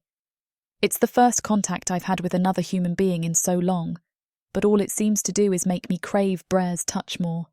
I'm sure there's some psychological term describing how I've fixated on him because he rescued me. Still, I don't really have the energy to care about the why of the want. All I know is that I want it. I let Dana lead me out of the chamber, looking back one last time as Brar stands in front of Malik. Before the door shuts behind me, the last thing I see is his back. I must have stopped walking because Dana tugs on my hand and says, "Let's go, he'll come see you later." I'm sure he will, but later isn't now, and I want him now. Chapter 13. Brar. I step up to Malik. I can feel the eyes in the room on me. I lean forward and whisper, "Elder, the information I have is of a very sensitive nature, so I'd like to request that we clear the chamber of everyone but your most trusted advisors." Malik gives me a concerned look, and for a moment I think he might deny the request. But he looks about the room, calling out a few names and waving those people forward. "The rest of you, I'd like you to clear the chamber. Consider your workday finished. Please shut the door on your way out." When it's just Malik, his chosen assembly of close allies, and me, he looks me over and says, "Well, what is it that you are so concerned, Brar?" "The woman, the human Nancy." I start, and then my mind goes a little blank as I'm suddenly worried about her. Malik may trust everyone in this room, but I'm suddenly not so sure of everyone's loyalties. I'm not sure if discussing her would possibly put her in any sort of danger, but I've already started and I can't back out now. I fear that doing so would only further raise suspicions. "Yes?" Malik prompts me to continue. "When we rescued her from the rebel orcs, she told me that she was not originally taken from her base by them. She said her base was located outside of Old Boston, and that before she was taken by the rebel orcs, her base was visited by dark elves. They had approached her people under a banner of peace and said that they would help the humans fight us off." Malik listened, his hands folded in front of him, but I could practically feel the impatience and apprehension from everyone else in the room. Then someone on her base overheard the dark elves discussing what they actually wanted the human for: sacrifices. There was a murmur among the small throng of people arrayed behind me. "And what was the purpose of these sacrifices?" The old orc asks. Nancy says she never heard any of this information directly, but that one of the possible explanations was that the Dark Elves were using the sacrifices to bring more of their number to Earth. The murmur behind me grew louder. I am curious if it's possible that they have obtained the portal stone again. Do we know its current whereabouts? I'm certain it remains in its hiding place, Malik says. And that would be... For obvious reasons, we keep that information in as few hands as possible. We can't risk the Dark Elves being able to extract the information from those who know its location. And I'd guess the names of those who know its whereabouts are also a closely guarded secret. Yes. I wasn't convinced, but I knew I wouldn't be getting anywhere if I kept rehashing the same point about it being impossible for him to be certain unless he was sitting on it. Maybe I had to change tactics slightly. Elder, I know you're certain of those people, but is it possible someone could have allied themselves with the Dark Elves? The room burst into shouts as the few assembled objected to even the notion. That's impossible, Malik says. Then is there another portal stone? No, only one. Malik punctuated each word by slamming his fist on the armrest of his chair. Then there must be some other ritual they are using. But I don't think, even if that's true, it means that there might not be someone working with Dark Elves. Never! Malik rarely raises his voice. I had struck a nerve. Respectfully, I must disagree. They can't have been collecting sacrifices for a year or more in this region without some kind of help, I say. While I wish it weren't so, the Dark Elves are a very capable enemy, so it's not as far-fetched as you might think. I worry we might overlook something vital if this is dismissed out of hand. I'll look into the matter, but I need you to let this go if there's no evidence. Never has an orc worked with the Dark Elves in the history of our people. It's an insult to our ancestors and our lineage as orcs. We often end up at war with each other, but orcs do not commit the heresy of allying themselves with Dark Elves. Even though Malik said he'd look into the matter, I'm unconvinced that he's going to approach the possibility with the open mind required to properly answer such a question. I can understand why Malik feels so strongly about this. The idea itself pains me. Orcs have fought orcs since the dawn of our race. We are fighters, but the thought any orc would ally themselves with such an enemy seems outrageous. But the same could have been said about orcs and humans not that long ago. It could be possible someone was swayed or coerced by them. Thank you, Elder. But no matter if someone is working with the Dark Elves or not, the fact remains that the Dark Elves are sacrificing humans, and they could be doing so to summon more Dark Elves. This is speculation. You said Nancy never heard the information directly and that she'd been through an ordeal. She may be confused or misinformed, but we will look into it. How he dismisses these as impossibilities in one breath while saying he'll look into it with the next is not inspiring confidence. I can feel my anger rising. Why is he so adamant about denying the existence of another portal stone or spell? Why put this team together if only to deny the possibility if I found anything? I don't understand. But I can't very well tell Malik he's being a stupid old fool for not even considering the prospect. I mean, I could, but that wouldn't get me anywhere. This would only lead to more squabbling, and that's the last thing that the orcs need. Brar, I appreciate your dogged determination to find answers, but some are still impossible even with magic. I'm not saying that the Dark Elves aren't sacrificing humans. Still, you must consider how sinister many of their spells are.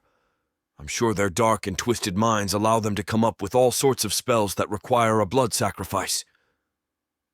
I seize on that with one last desperate bit of hope that I can put a stop to this before it's too late. Elder, whether or not sacrifice is related to a portal to or from Protheka, we still must stop it. We owe it to our human allies to preserve their lives, and it's in our best interest to stop the Dark Elves' plans no matter what they are. I clear my throat. I would like to propose that we construct a military camp closer to the conflict zone and begin to make our preparations for an all-out war with the Dark Elves. I fear that if we don't act soon, They will enact whatever their vile plan is. Malek's rueful smile is almost off-putting. I'm not sure where it's coming from. I agree, Brar. While the Council of Chieftains should convene formally to sanction the matter, the vote should be nothing more than a formality with the news you've given us. With my authority as the eldest chieftain on the council, I'm authorizing war preparations. We can't let these dark elf plots continue unopposed. Using his walking stick and an arm braced on his chair, Malek pushes himself to stand. And Brar, you have more than proven your ability to lead. Go. Prepare our people for war. Chapter 14. Nancy. Shell and Dana are very kind, and they help set me up with a bed to sleep in and clothes to wear. This group of orcs and humans function as an interdependent community, with everyone doing what they can, so that everyone can have what they need. It's strange that I feel more welcomed and supported in this society with my former enemies than I ever did when I lived among just humans and barely scraped by. Once they have me all set, they show me where I can go to eat, and I even share a meal with them. And while I still desperately want to see Brar, by the end of my evening with Dana and Shell, I have at least one more orc that doesn't cause me to panic, and I feel like that number will soon grow. Would you like to take a walk with us? Shell asks when we finish eating dinner. Oh, I'd love to, but I'm very tired, I say. It's been a long day, and I think I just want to rest, but I really do appreciate all that you've done for me. Our pleasure, Dana says as we part ways. While it's true that I'm tired, I'm also too keyed up to possibly sleep, but I didn't want to miss Brar when he came looking for me. So I wait in my room, alone, until it gets dark. I light a candle and wait. And I wait. After an hour, I'm a little annoyed that I could have gone for a walk with Shell and Dana and been back by now. After 2 hours, I'm starting to feel really lonely. I can still hear people moving about the streets. I could go out there and be with others, but I wait for Brar. After 3 hours, I'm angry that the street outside has quieted down, and I've missed the opportunity to be around others while I waited for a man who never showed up. Eventually, I'm too tired to keep my eyes open. I'm nervous about snuffing the candle, but I also don't want to set the building on fire, so I blow it out. But much to my relief, I have a window, so it never reaches the pitch-black void the cellar did. And I'm lying in a real bed with a pillow, sheets and blankets, not a dirt floor. I still feel very lonely, but it doesn't feel like endless loneliness. There's always tomorrow. I'm still worried about Brar, though. He certainly couldn't still be in the meeting with Malik. The next day, I wait for Brar, telling the others I'm not feeling well. Dana brings me food and asks how I'm doing. It's not too much of a lie to say that my body just needs to adjust to being able to eat until I'm full. She doesn't ask for the details, and I'm thankful for that. But Brar never shows. On the morning of my second full day at the Golden Arrow base, I say that I'm ready to be put to work. They start me in the fields because I have some experience with that before. I have to take several breaks because it's been so long since I've worked like this, but no one seems to complain. They just ask if I'm doing okay and if I need anything. I think I'm going to like it here. In the mid-afternoon, an alarm sounds, and I find out that means the base is on high alert. I wonder if it has something to do with why Brar hasn't come to see me yet. I've met plenty of people. If he were looking for me, I'd be easy to find. He'd just need to ask. The day after that, chieftains from the other clans start to arrive in a steady stream. Something big is brewing, but people aren't sure what. I spend my day in the fields and then enjoy people's company until it's time for me to go to sleep. I don't hear anything from Brar, and no one can tell me where he is. Then on the 4th day, when the last chief arrives, there's a brief closed-door meeting. Afterward, while I'm working in the fields again, a formal announcement is made that we are preparing for war with the Dark Elves. Is this what has been keeping Brar?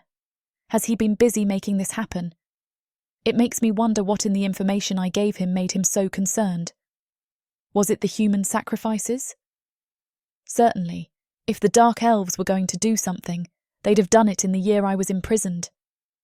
Not that I think we'd need much of a reason to go to war with them after everything they've done. But no matter who I ask, no one seems to be able to tell me where to find Brar. I consider asking if I could speak to Malik, but with all the chieftains and their travelling companions, the meeting hall is a madhouse. I head to the centre of the base to read the details of the announcement from the bulletin board in the courtyard. They're looking for civilian assistance in the war effort. They need people who can cook and take care of the other daily life things, so the warriors of the clan can focus on and save their energy for battle. I don't know if this will make it so I can see Brar, but if the war effort is what has consumed his life, it's just another reason for me to join up. I'm going to support him like he supported me. Support the community like they supported me. I find my way to the recruitment site listed on the announcement. There are surprisingly few people there. I hope this means that a lot of people have already signed up. I quickly get to the front of the line, and a burly-looking orc man looks down at me with a furrowed brow. "What are you doing here?" he asks. Here I was, thinking the answer to that question was obvious. "I'm here to join the war effort." He gives me an assessing glance and says, "No." I wait a moment for him to elaborate. What exactly is he saying no to? He can't just be dismissing me so quickly, can he? "I'm sorry, what?" "No." He doesn't change his inflection or cadence. "No, I can't join?" "Yes." "Yes, I can join?" He rolls his eyes and says, "Listen, lady, you're too sickly and frail for even support duty. It can still be dangerous. We're trying to preserve human lives, and this is me saving yours. No, you can't join." I look down at my body. I'm looking 1,000,000 times better than I did when I first got here. I've actually got noticeable tan lines now. I'm still thin, maybe a bit unhealthily so, but that hasn't been for lack of food. I'm sure I've gained some weight over the last few days. When I came here, not even a week ago, I was a lot worse than I am now. This community has been great to me. I want to be able to give back. That's a nice thought, but burying your body will be more work than what you can put back into this. Those bastards killed my family and friends. I even surprise myself with how loud I am. I will do whatever it takes. The answer is still no, he says. We don't. Another orc rests a hand on his shoulder, stopping him in mid-sentence. It's Shell. "I got this," she says, and then she leads me over to the corner of the room so the people in line behind me can either get approved or denied by that asshole. "I'm sorry to hear about your friends and family. Do you want to talk about it?" Shell asks. I open my mouth, ready to tell all, but then think better of it. I give her the condensed version, minus the talk about human sacrifices. "Oh, Nancy, I'm so sorry," she says, opening her arms to me. I accept the hug, a very firm embrace. "Can I join, please?" Chapter 15. Brar. I feel a small swell of pride as I march out of the Golden Arrows base, leading dozens of orcs from other clans. This is something I never thought I'd see, so many different clans cooperating. But I'm glad we are able to work together with the looming threat of war. A general hasn't been decided yet, so I was nominated to take charge for now. It has kept me busy as I make decisions for our ever-growing military, and it is hard to keep orcs organized, which has taken up a large chunk of my time. As gracious as our hosts have been, too many orcs in one area causes a lot of damage. After nearly demolishing the hall during dinner 2 nights ago, it was suggested that we build our camp sooner rather than later. I jumped right on the idea, needing more space as well. After studying the maps, I decided that the military encampment should be built along the massive river to the north, one that used to be called Niagara if the remaining chipped-away signs are any indication. I know that a river provides plenty of resources while keeping enemies from being able to sneak up on the camp too easily. This particular area can be easily defended, especially with the thick vegetation surrounding the area that we are trying to cut through. The first wave is coming with me now, but soon 300 orcs will converge on our new camp over the next few days. With the upcoming war, more orcs are coming to join us, the clan sending as many as possible, because we all know better than to underestimate the Dark Elves. Even the smaller bases nearby are moving closer, both to protect themselves and provide assistance as needed. The news of the war is rapidly spreading, and it shows in the way that our society is shifting, all in preparation for a prolonged ending we've been trying to avoid. I shake the morbid thought from my mind, trying to stay positive. It's not a prolonged ending, I tell myself. We are strong, and we can fend off the Dark Elves. This time we will be victorious. I don't even believe myself, and this is why I am only the interim leader of our gathering military. We break through the thick trees to see a rushing river. There's a steep drop into the water, and I grin. This is even better than I imagined it would be. Here, I grunt over my shoulder as we slip into a clearing. I'm not made to be a leader.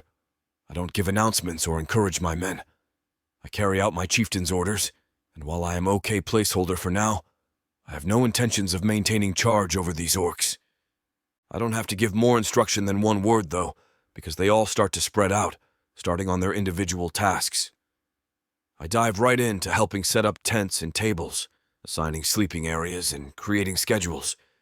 Even though we arrived early in the day, it takes until sundown to ready the camp enough to make it through the night. We still have a long way to go to make this place functional, but everyone has a place to sleep and rations for the night. After making my rounds to confirm our guard rotation and ensure everyone is taken care of, I head into my tent for the night. I'm set up in the middle of the encampment in case anyone needs me, but the material is thick enough to block out most of the noise. I brought a fresh jug of water back with me as well, and I strip down, cleaning myself before dressing for bed. I find myself too restless to get into bed, though, and instead, I start to pace the length of the tent to burn out my energy. It's unlike me to be this wound up. One of the reasons I do well as a second-in-command is because I stay calm in high-pressure situations. In battle, I still think clearly, and I've never had a sleepless night. Yet, even as I force my body to still, I can't command myself to relax. My mind is spinning with too many thoughts, and I don't think I'm going to get any sleep. Nancy's face flashes behind my eyes for the 15th time since I retired to my tent. I groan, trying to push it away, but I can't deny the guilt. I'd been too busy to visit her in the days leading up to my leaving, and now I can't go check on her. It's killing me to not know if she's okay. But this is my primary focus. I have to protect my clan, my people, and leading these orcs to war is what is most important. Still, I wish I had talked to her when I had the chance. I hadn't even considered it when we were preparing to leave. No, instead, the guilt has come for me now that I am alone, and I don't know how to handle it as I'm usually so level-headed. I'll ask after her tomorrow, I tell myself. There are plenty of ways for me to check on her, and I already saved her once. Shouldn't that absolve my guilt? My resolutions have cleared my mind a little, and I roll over, finally seeking out the sleep I need for my early start. The sun is just now fully dipping below the horizon, but considering I'll be up long before it, I need to rest now. Even as I start to drift off, my senses remain on high alert, so when I hear the soft shuffle of light feet outside of my tent, I sit up immediately. I tilt my head, trying to determine if it is someone passing by or waiting outside. I can see the shadow moving under the edge of the tent, and the steps are so light that I know it must be a human. They pass the entrance to my tent just to double back. I finally realize whoever it is pacing, their footsteps shuffling like they are nervous to come in. I sigh. I don't have time for the timidity of humans. This is war. They need to be decisive and strong. "Human!" I shout. The pacing outside stops, and I wait to see if they scurry away. "Come in," I tell them when they don't. I expected it to be one of the humans that had come with us. They're sending many of them to the front lines to fight as well, and some from the Golden Arrows clan came with us to set up and plan. Even if it wasn't someone I knew, I thought it would be a large or well-built human. They are still recruiting while we are gone, sending waves of people along with our orcs over the next few days. I hadn't expected anyone to show up tonight, but it is possible. What I don't expect is a slender form to slip through the unbound flaps, her long hair pulled back from her face. Her body looks frail, somehow even thinner in the prospects of an orc military base. Fear spikes deep in my core as I take her in. I blink a few times, uncertain if I'm dreaming because of how much I've thought of her all day. But when she wraps her thin arms around her waist and holds herself tightly, I can see just how nervous she is. If I were to dream of her, she would be smiling sweetly at me, not evoking my instincts to protect her from the many dangers headed straight for our encampment. The silence between us is charged, and I'm not sure if I want to yell or panic as I take in Nancy. All I know is I want her out of here, and rage flames in my chest as I wonder how the hell she even got here. Panic swirls in my stomach, combining with my anger until my body feels like it's going to combust. In a low growl, a little harsher than I intend, I ask her, "What are you doing here?" Chapter 16. Nancy. I squeeze my arms tighter around my waist. Brar's gaze is intense, and I bite my bottom lip as I try to stand the weight of it. I had been nervous to come in because I hadn't decided what I was going to tell him when I got here. I have a feeling he's going to be mad that I snuck out here. I tried to do it the right way by volunteering, but they wouldn't let me sign up. They told me to stay on the Golden Arrows base and wait out the war, but I couldn't. Instead, I came out here by myself. How am I going to explain that to Brar? I've wanted to tell him all day as I hid at the encampment. I was worried the other humans would see me and send me back, so I waited until nightfall to approach him. Still, I hadn't pieced together how I was going to explain my sudden appearance. Instead, I sway back and forth as I try to curl in on myself more, making myself as small as possible. It's the only way I know how to deal with situations I don't want to be in, and I barely keep myself standing instead of sinking to the floor when Brar explodes. Anger dances in his eyes as he slams his fist into the bed. These are the people they are allowing to volunteer. He gestures to me. "You are too thin, Nancy. You are supposed to be recovering." I know, I stutter, my heart thundering in my chest. He's going to find out, I fear. He's going to send me back and tell me I can't be here like everyone else. It almost makes me panic at the thought of being forced back to that base with a bunch of orcs I don't know. I tremble as he roars again. "Of all the people, why did they send you?" I drop my head, his anger washing over me until I hear the echoes of other screams that still haunt me. I'm so lost in my memories that I don't notice Brar move across the room until his hands are on my shoulders. "Hey." I lift my gaze to meet his. He's kneeling before me, so we are eye level. "I'm not angry at you, okay?" I nod. "You don't have to be scared of me. I just need to talk to the people that sent you." He climbs to his feet, and I lean back to look up at him. "Stay here, and I'll be right back." I'm stone still as he rushes around the tent to get dressed.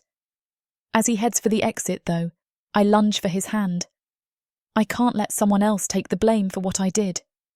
Wait. As Brar turns to look at me, though, I consider letting him just leave and find this out on his own. I suck in a deep breath as my fear starts to overwhelm me and blurt out the truth before I can stop myself. They didn't let me come here.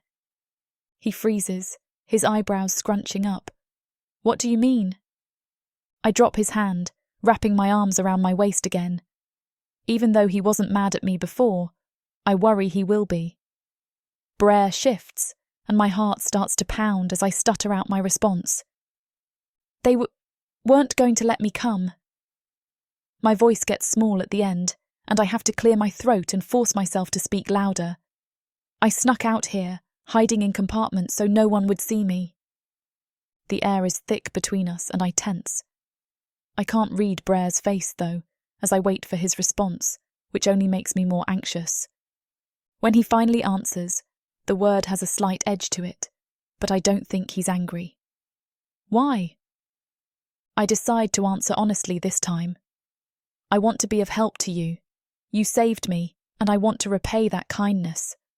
I know I'm not much of a fighter, but I could personally take care of you. There's another reason too, but I'm not willing to lay myself bare before him yet. I like and trust Brar, but if he were to reject me, it would destroy me.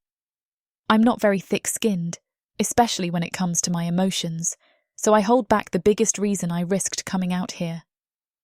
I missed him. He soaks in my answer, his forehead pinching together, and after a few tense seconds, he sighs. Fine, he mutters. You can stay here. I fight back an excited gasp as Brar's eyes move to mine. I offer him a small smile and a nod, and his jaw works. I have some rules, though, he says, and his voice doesn't sound as stern as it had before. He's always softer with me, and I'm not even sure if he notices. You have to follow all my orders here and behave. No sneaking around, no breaking the rules. It's dangerous out here. The dark elves are cunning. I nod emphatically. I know. I'll listen. I mean it. He turns his head as he eyes me. I'm not trying to keep you locked up or take away your freedom, okay? I don't want you to freak out on me or try to escape again. I'm just trying to keep you safe. I'll do whatever you say, I promise him. I just want to be with you. I bite down on my bottom lip as I say it, hoping he doesn't think it means more than just repaying his kindness. His features lighten a bit, but he doesn't comment on it. Good. Now, we have to figure out arrangements for you. I look around the tent and then back at him. What do you mean? Everyone has tent assignments already, and the humans coming in will be bringing more bedrolls with them. Because you didn't come with a group, we don't have a designated area for you. Oh, I didn't need much space, really. He purses his lips as he thinks, and I feel a little guilty for being a bother. You can have my bed tonight. We'll figure out a permanent arrangement tomorrow. No, I protest. I can't take your bed. I'll sleep on the floor. Nancy, you aren't sleeping on the floor. I'm used to it. It won't bother me at all. I don't have any extra beddings for you. Just take the bed. You won't have any extra bedding either. I'm an orc. He shrugs. I'll be fine. I'm more comfortable on the floor, I counter. I leave out that it's just because that's what I am used to and don't feel like I deserve the bed of such an incredible orc when he's already done too much for me. Brar sighs, running his hands across his head. His eyes dart to the bed, and I look at it too. It's huge, big enough for 2 orcs, really. It enforces how powerful he is that he has the biggest tent with a massive bed. Look, he says, drawing my attention back in. The bed is huge. There's no reason that either of us have to sleep on the floor. My heart starts to thunder, and my mouth goes dry as I realise what he's about to suggest. It makes my hands tremble slightly as I think about it, but Brar doesn't look at me suggestively or anything. I know that what he is considering is purely for comfort and convenience, and not a chance for anything more. Is it bad that I'm upset it's not more? I shake away the thought as he turns back to face me, and I try to control the shaking of my hands by grabbing my waist tighter as he asks, "Why don't we just share the bed tonight?"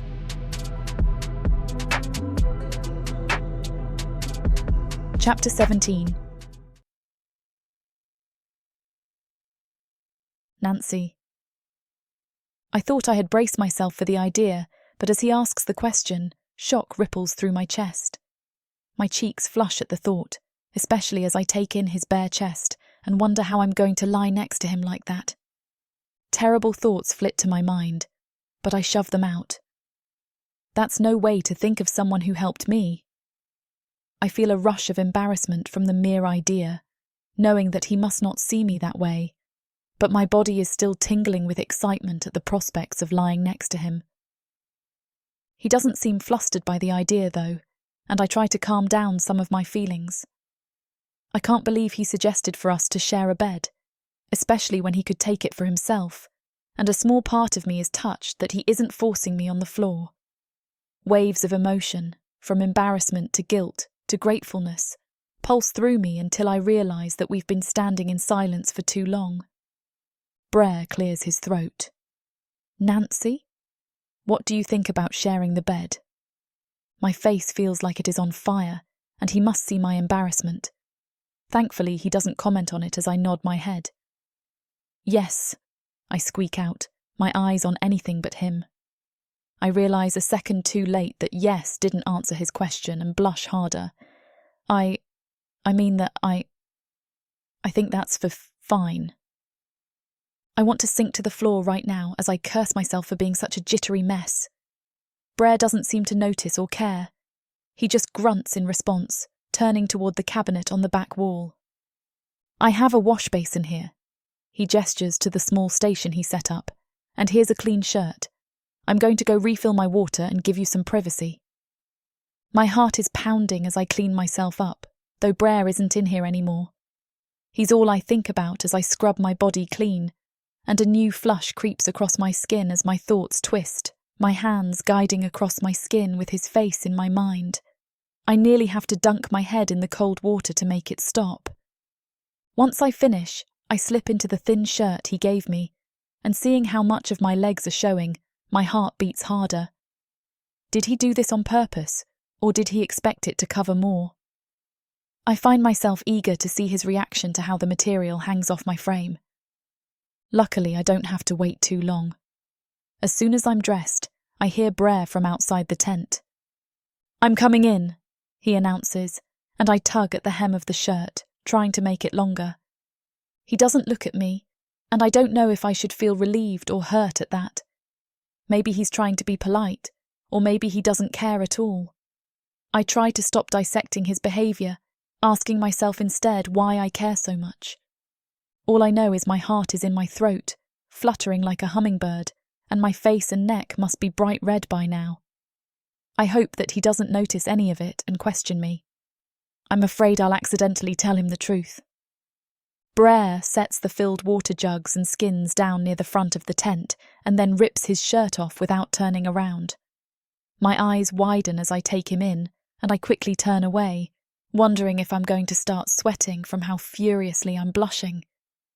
Which side do you want? He asks as he turns around to face me. I sink down onto the edge of the bed I'm standing near. This side, I breathe. I fight to swallow the lump in my throat as he comes around the other side, sinking into the thick layers of bedding. It barely moved under me, but with him, it sinks down deep. Trying to at least act like I'm relaxing, I lean back on my pillow. My heart is still pounding, and with my face on fire, I'm not sure I'm ever going to be able to go to sleep. I roll over to better pretend I'm asleep, and I work to even my breaths. My body is restless, but I refuse to move until Brar's breathing slows down. I'm pretty sure he's asleep, and slowly I move onto my back. Peeking open one eye, I survey him. He doesn't look like he's awake, so I creep a little closer, watching him. He seems so peaceful, and he had no trouble going to sleep at all. Why am I so anxious around him when he can sleep so easily sharing this bed with me? Am I not attractive to him? Subconsciously, I rub my hand down my frame and frown. I know that I'm mostly all bones, too thin to have anything that will appeal to a man. My chest is small, my thighs have no curve to them, and my frame is as straight as a board. I sigh, rolling onto my back to stare up above us. A heavy feeling settles in my chest as I think it all over, disappointment swelling in me. I know I shouldn't care if this orc is attracted to me or not.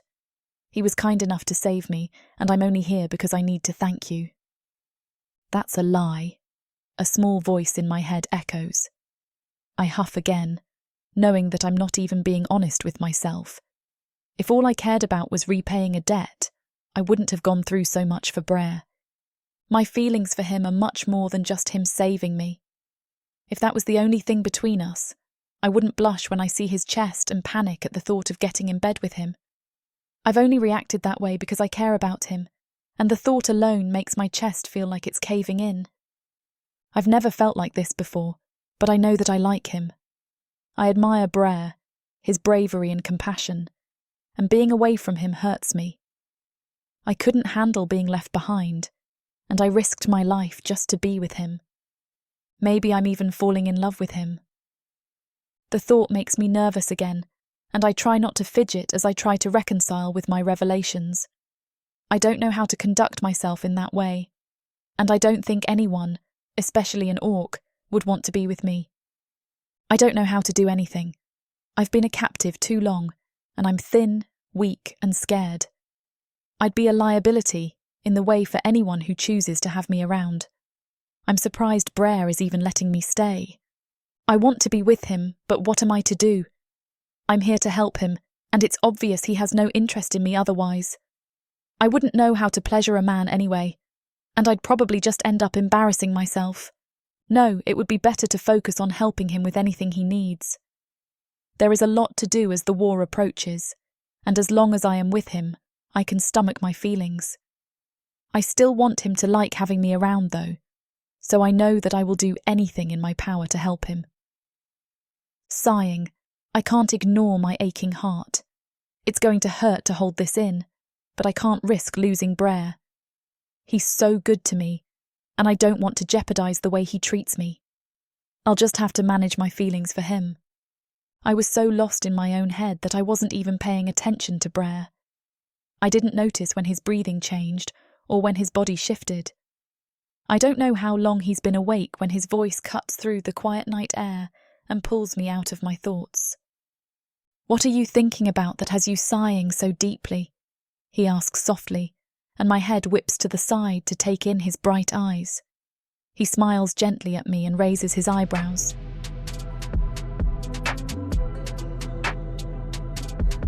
Chapter 18. Brar. Why I thought I'd be able to sleep with her around is beyond me. It was silly to think this would actually work. There's a nervous energy about her that feels infectious. She has a lot of worries. It's understandable. But even as she seems to have improved by leaps and bounds, the air around her still feels like it's humming with potential. And it's that energy about her that's so magnetic.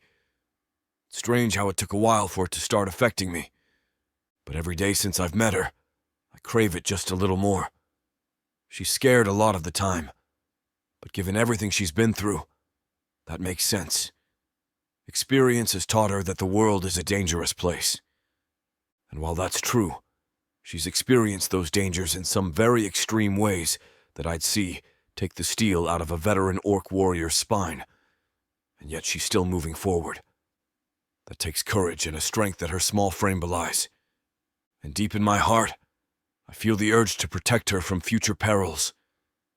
My chest gets tight thinking about her being anywhere near danger. So finding out she's tagged along on this mission has meant feeling like there's a boulder on my chest. I could protect her, though. Wrap my arms around her and shield her from the world. But is there any way to hold her that would protect her from the dangers in her own head? I try to give unconsciousness its chance to take me. Sleep has usually come easy to me. But even laying still, pretending I'm asleep, isn't getting me any closer to actual sleep. It doesn't help that I can feel her eyes on me. What is she looking for? Is she worried I'll spring on her and treat her just like the orcs from her past and her nightmares? Or does she feel this same attraction between us the same way I do?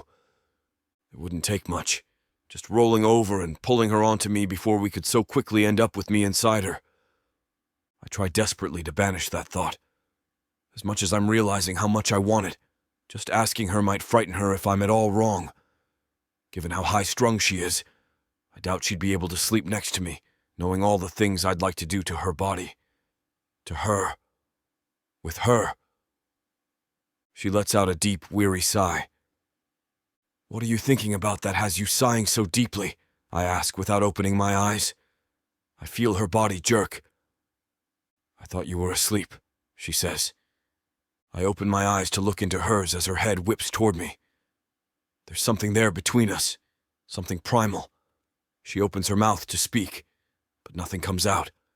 She swallows and tries again, but only manages to make a slightly breathy sound before she just shuts her mouth and looks at me. I sit up in bed, and she shrinks back a little like she expects me to be angry with her. I wish I could convince her that I have no intention of hurting her. Or, how did she say it before?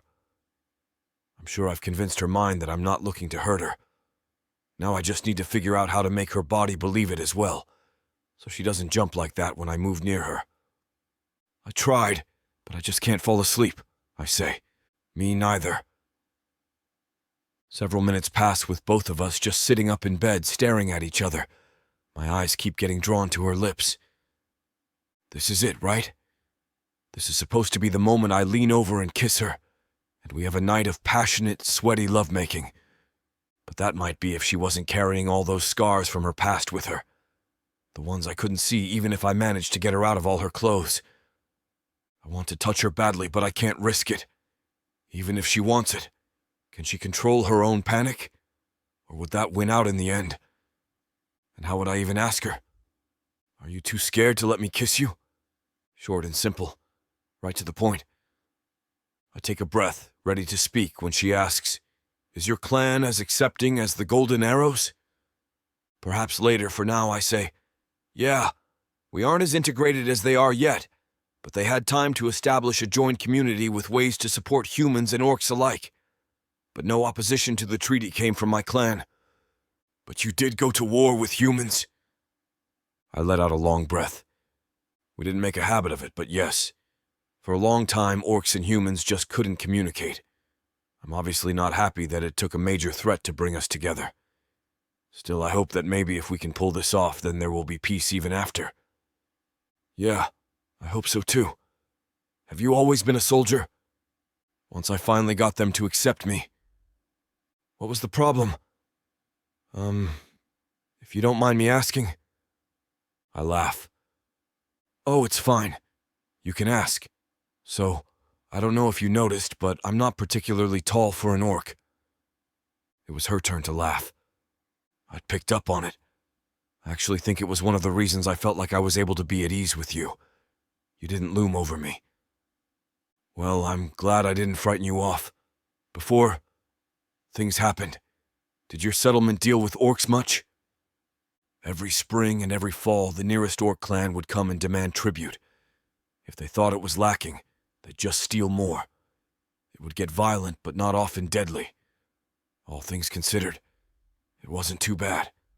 As far as it goes for humans, things were easier as a kid. Yeah, we were constantly struggling, and there were families that were wicked and cruel to us. But my family and I were happy. Even in the dark, I can see the sort of distant expression on her face, like she remembers something. But unlike the stare that comes with bad memories, she looks more wistful. My mother and father were stupid in love with each other. He doted on her. She adored him. When a lot of other kids had parents, they talked about constantly fighting. My parents rarely argued. Maybe it was because we were too broke to have anything to fight about, or maybe they just had it all figured out. That sounds nice. All things considered. Once we start talking, one subject rolls into another, and sometimes we circle back. We talk about our lives, the stories we like, and our favorite foods. We talk about random, meaningless crap. Then a few minutes later, we end up talking about what it all means. Why we're here. The urge to figure out how well our bodies fit together never really goes away. But it just isn't the primary desire. I like getting to know her. Some of it feels more intimate than if I'd managed to work her out of her clothes. Though I do notice I'm staring at her lips a lot. But then I also notice I'm having an easier and easier time staring at her lips. The world outside comes rushing in, and I realize I can hear the song of morning birds. Did we just stay up all night talking? I ask. She looks around, a shocked expression dawning on her face. When her eyes meet mine again, she bursts out laughing. I guess we did. I'm sorry I kept you awake all night. Don't apologize. It's been a long time since I enjoyed talking to someone this much. Chapter 19. Brar. The funny thing is, I don't even feel tired, I say. Me neither.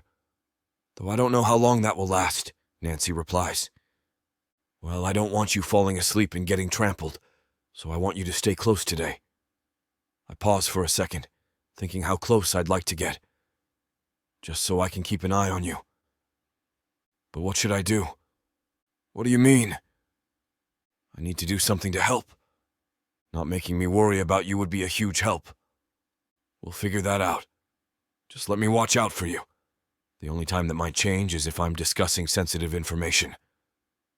Sensitive information? I sigh.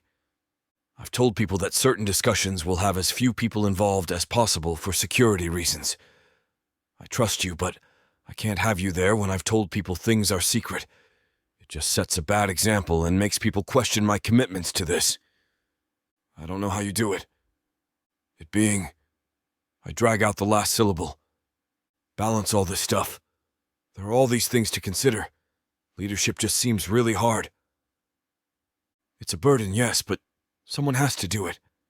And I'm good at it. And very modest, Nancy says before giggling. I did notice that the more we talked, the more giggly she got. We'll see how that pans out as the day progresses. But I'm serious, she continues. I need to do something to contribute. We'll find you something. It might not be today just because everyone else has their work duties figured out already. And I don't want you doing anything dangerous.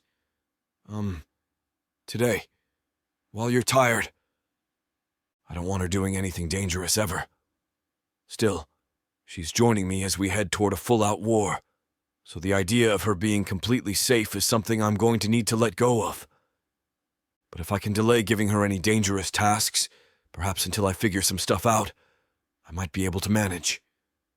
I know she's strong, stronger than she looks. I've been the one people underestimated, so I know what it's like. But while the way people failed to see my strengths felt dismissive at best for most of my life, I'm not looking down on her. I'm looking out for her. She's been through so much, and I don't want her to suffer anymore. The day involves a lot of preparations and logistics matters, nothing too intense. We haven't really hit the enemy yet, so it's not like there's a constant rolling battle, but we have to stay alert. As I work through the camp, I see Nancy pitching in where she can. That's good, right? She wants to help. However, I feel like someone's crushing my heart each time I can't instantly lay eyes on her. I've always thought I had a responsibility to stand up for the little guy, and I'm the protective type. But with Nancy, it's different. Something has shifted in me. And while last night, I understood that there was a physical pull between us that still has me wondering what it would be like to be inside her, there's more to it than just that. But how much more? I don't know. It's strange and confusing. She winds me up, but also makes me feel at peace at the same time. How can that be? It doesn't make sense.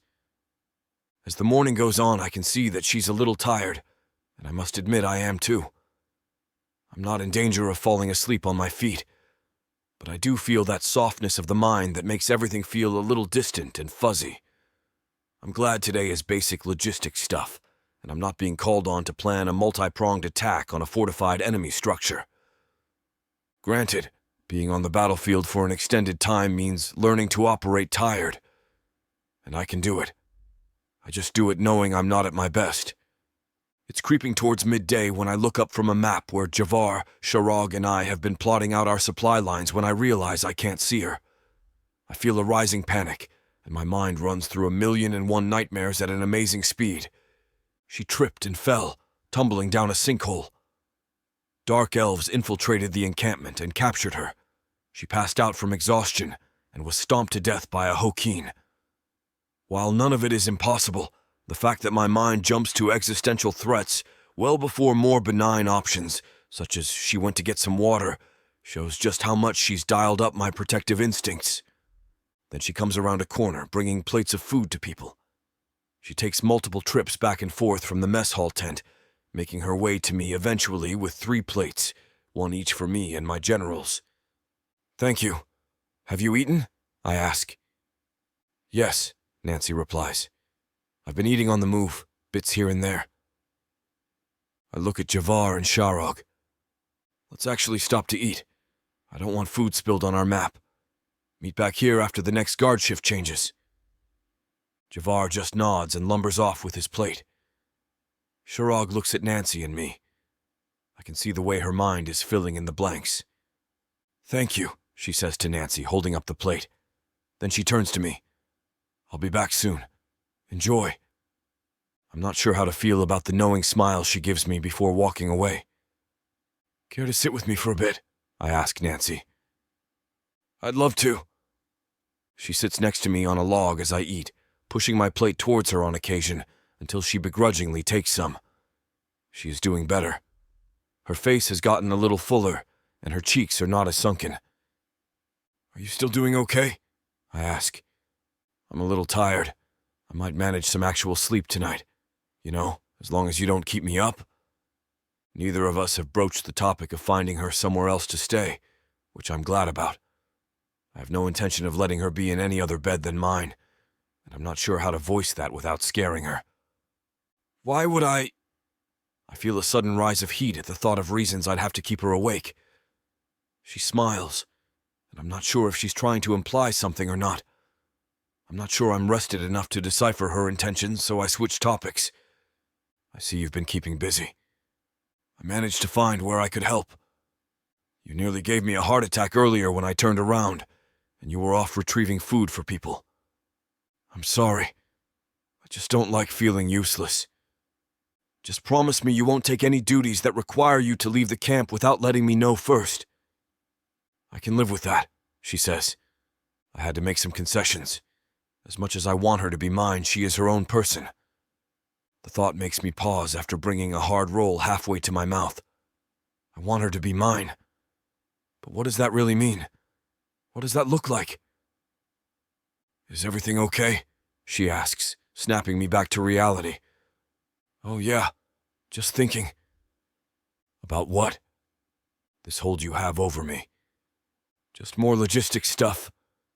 I finish eating and she takes my plate from me, picking up others as she goes. She can't help but be helpful. I watch her disappear into the mess tent. Then I feel a tap on my shoulder. I turn to see Shirag with deep concern etched into her expression. "What's wrong?" "Some orcs forced out by the dark elves resettled nearby, and they've called for help. They said it was an emergency." "I'll be right there. Meet me at the western side of the camp." I dash into the mess hall tent wanting to tell Nancy I'm leaving, but I can't find her. Damn it! I don't have time to go looking for her. I hope she understands. I sprint out of the tent and turn westward. Chapter 20. Nancy.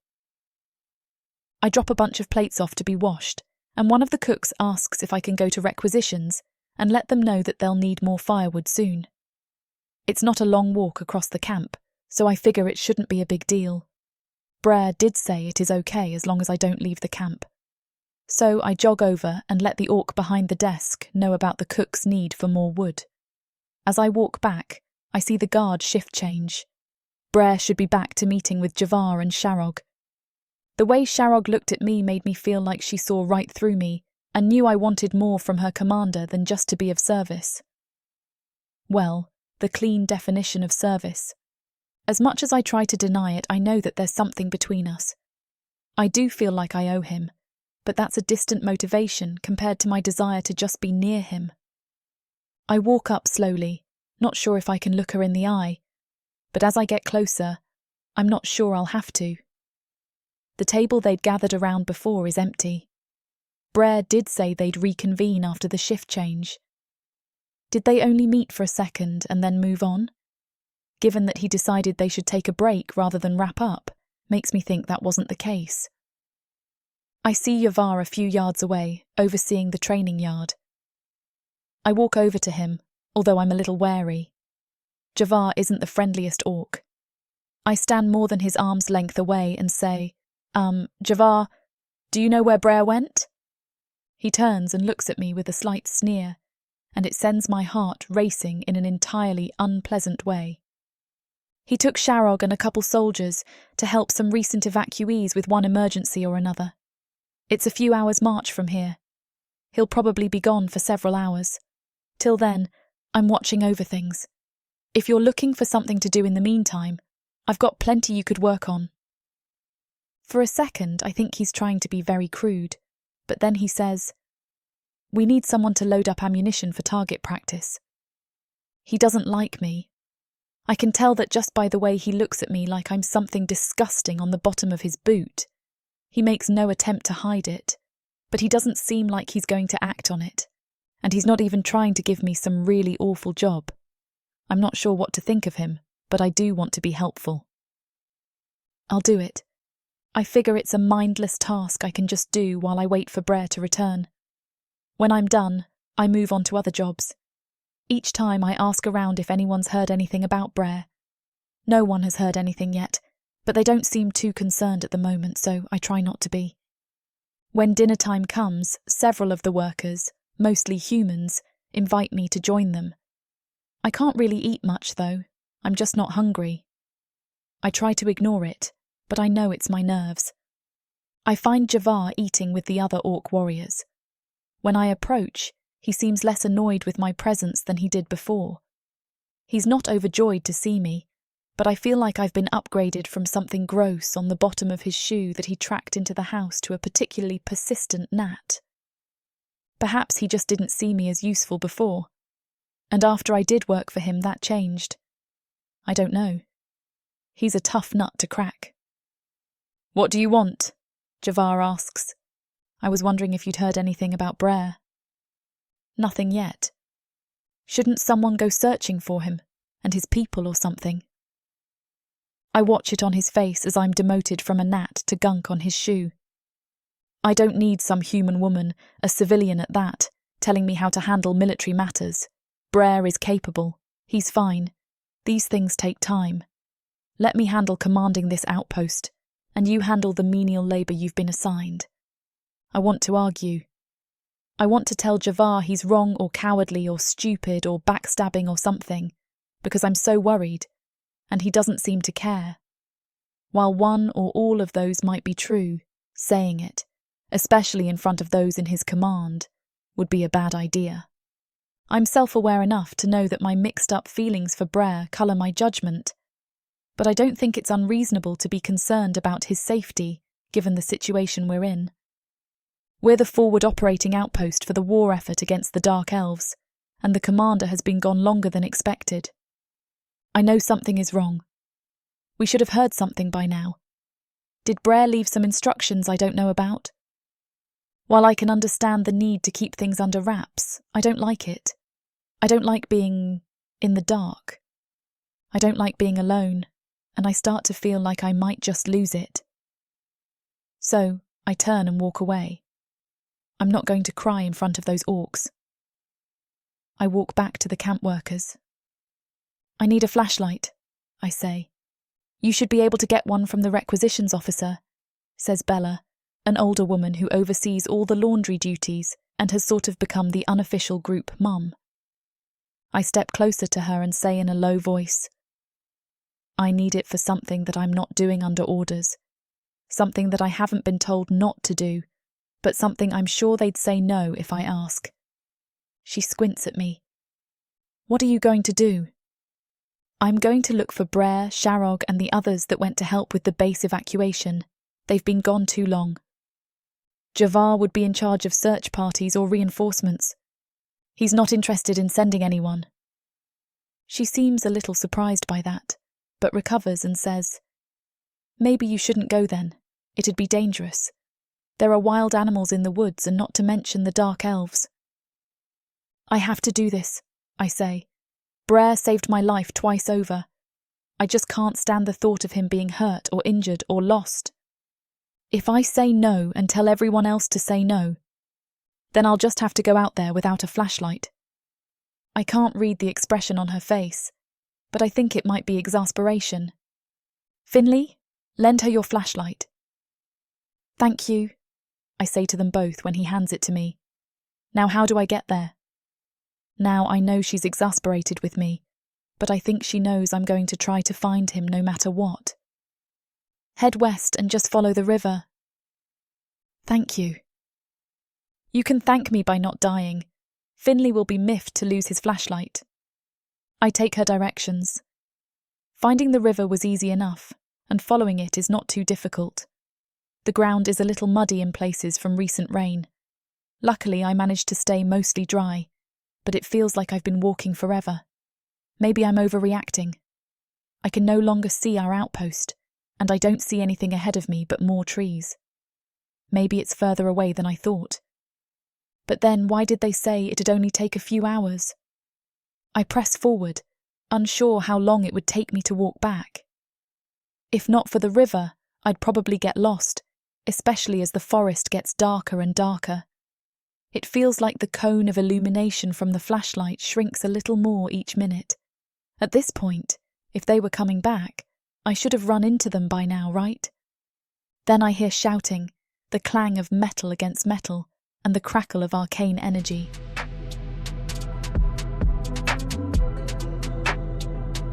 Chapter 21.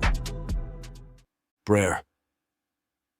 When I heard there was an emergency, I was expecting someone was injured, or they needed help organizing a search party because some kid fell in the river, or that they'd seen dark elves in the area. I should have asked for specifics before coming all the way out here. Had I slept last night, I might have thought to do that. I'm more than a little pissed that Sharag, 2 other soldiers, and I spent hours walking here to end up as the arbiter in a drunken dispute over who got what after a hunt. I swear it's like people want to waste their time and energy on the most piddling little things when we're trying to fight a war. It's always the greed that does it. Someone thinks they deserve more for whatever reason, and people start getting really stupid, really fast. Then, once they manage to rope me into this train wreck, they have the gall to ask for even more help. If not for Sharag, I think I'd be about ready to show them what an actual emergency looks like. I'll stay behind and try and get these civilians sorted out, she says. You go back to the outpost and do your thing. Are you sure I shouldn't leave any soldiers with you? I think I can handle some drunken farm folk. Besides, it's my fault for not looking into it myself. Don't beat yourself up about it. It's their fault they don't know what an emergency actually is.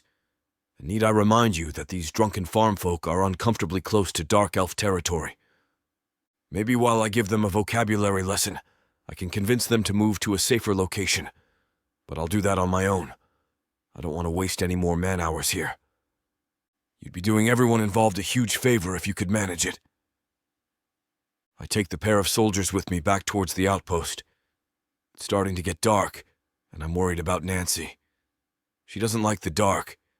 It seems like an immature fear until you consider just how long she was in that hole under the rebel orc's base. But she should be fine. She'll find some way to keep herself safe and sane until I return. The moon provides just enough light for us to see without the need for some other light source. We march for about another hour when, off in the distance through the trees, I see the bobbing orb of a flashlight. A human? A dark elf would be fine in this light, so it has to be a human. Are they insane walking in these woods alone? Double time. We need to get that human to douse their light, I say, breaking into a run. I don't know if they're in shouting distance yet, the light filtering through the trees making it hard to judge the distance. But even if they were, shouting at them to turn off the damn light would just give away my position if there were any dark elves nearby. Then something slammed into me, sending me sprawling. I turned around to see one of the soldiers lying at my feet. Did he trip? I sit up, ready to tear into him for being clumsy when I see that something is sticking out of his back. An arrow. Damn. I turn to the direction the arrow must have come from. Hokeen mounted dark elves in full armor charge towards us.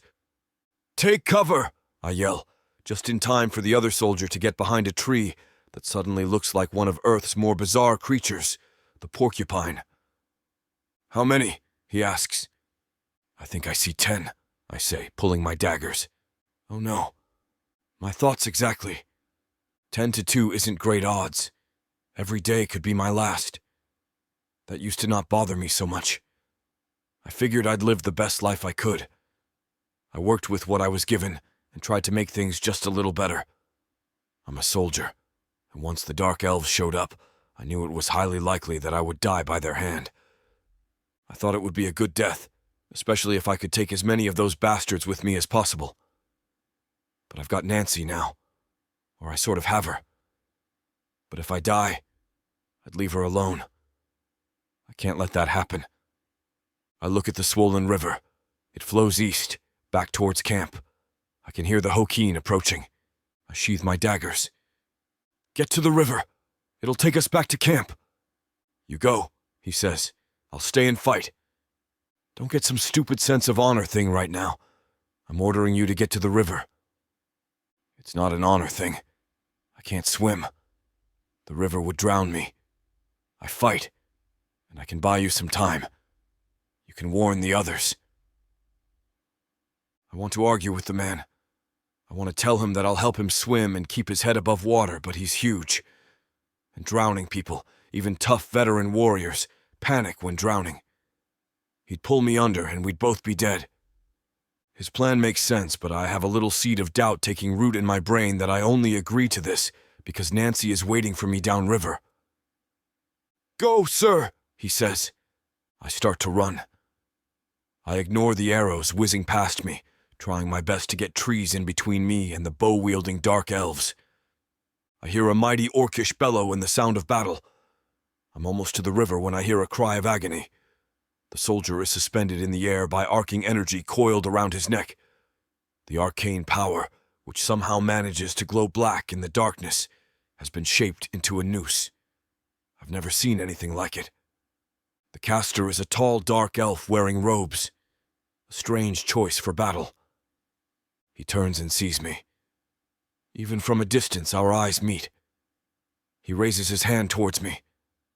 Oh, damn, I can't see it, but I can feel it as the black band of energy wraps itself around my neck and hoists me into the air. From the stories of Protheka, I know that all dark elves have an affinity for magic. The soldier caste learns battle magic, and I've tangled with them enough by now to get a feel for their spells. You've seen one fireball, you've seen them all. This feels different. There's a lot more power there. But there's a caste of dark elves that are above soldiers. The noble elves.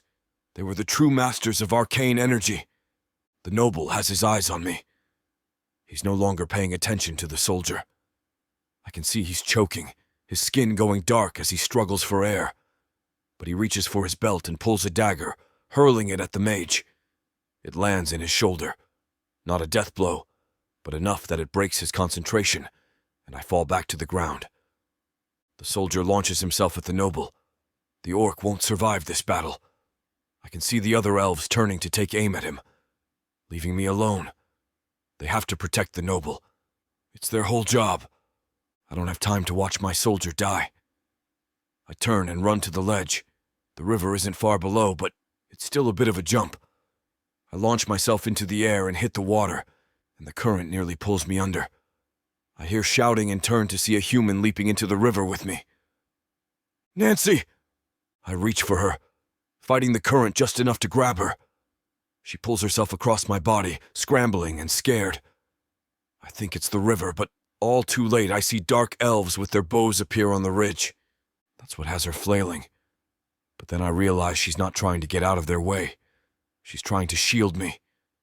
No! I yell, trying to wrestle Nancy out of the way as the arrows take flight.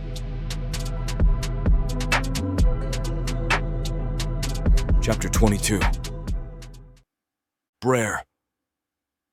Nancy fights against me, and I can't get a grip on her. I try to move her, but I can't as arrows sail down over us. It all happens so fast. I only have a moment to register that I didn't get hit by any arrows before being slammed against a rock. I look around, trying to swim away from the rocks while also looking at her. I can see one broken arrow shaft sticking out of her shoulder. Nancy, are you hit anywhere else? Ow! She chokes out, half spitting up water. Hip, leg. She looks pale and her eyes are glassy. I can see her blood in the water. Nancy, stay with... But my voice catches as I see the noble elf climb the ridge. He lifts his hand, and a surge of energy leaps from his palm into the water. I brace for a shock or something, but nothing happens. The current keeps sweeping us downriver. I see the elves trying to chase us down just before the river bends and takes us out of view. Nancy! Are you alive? She lets out a moan. I don't know how much blood she lost, but it swirls in the current around us. She's shivering against me. I don't know what's wrong. I want to check on her, swim to shore, and examine her injuries. But the river is the only thing faster than the Hoquin. If I take her out of the river, the elves will catch up with us. I just need to keep her head above the water and keep her breathing. The river will carry us right to the outpost. I'm worried. She looks so pale and only seems to respond in vague sounds. We get past the rocky part of the river, so the water calms but doesn't slow. Once I no longer had to protect her from rocks or worry about smashing my head against one, I lay back and let her lay on top of me. I can see the wound on her hip. It's just a hole. The arrow must have come out when we were beaten on the rocks. There's another broken arrow shaft in her leg. The river might also be my best hope she doesn't bleed out. I couldn't carry her to camp in time. I hope I'm doing the right thing. I'd learned how to kill humans, not keep them alive.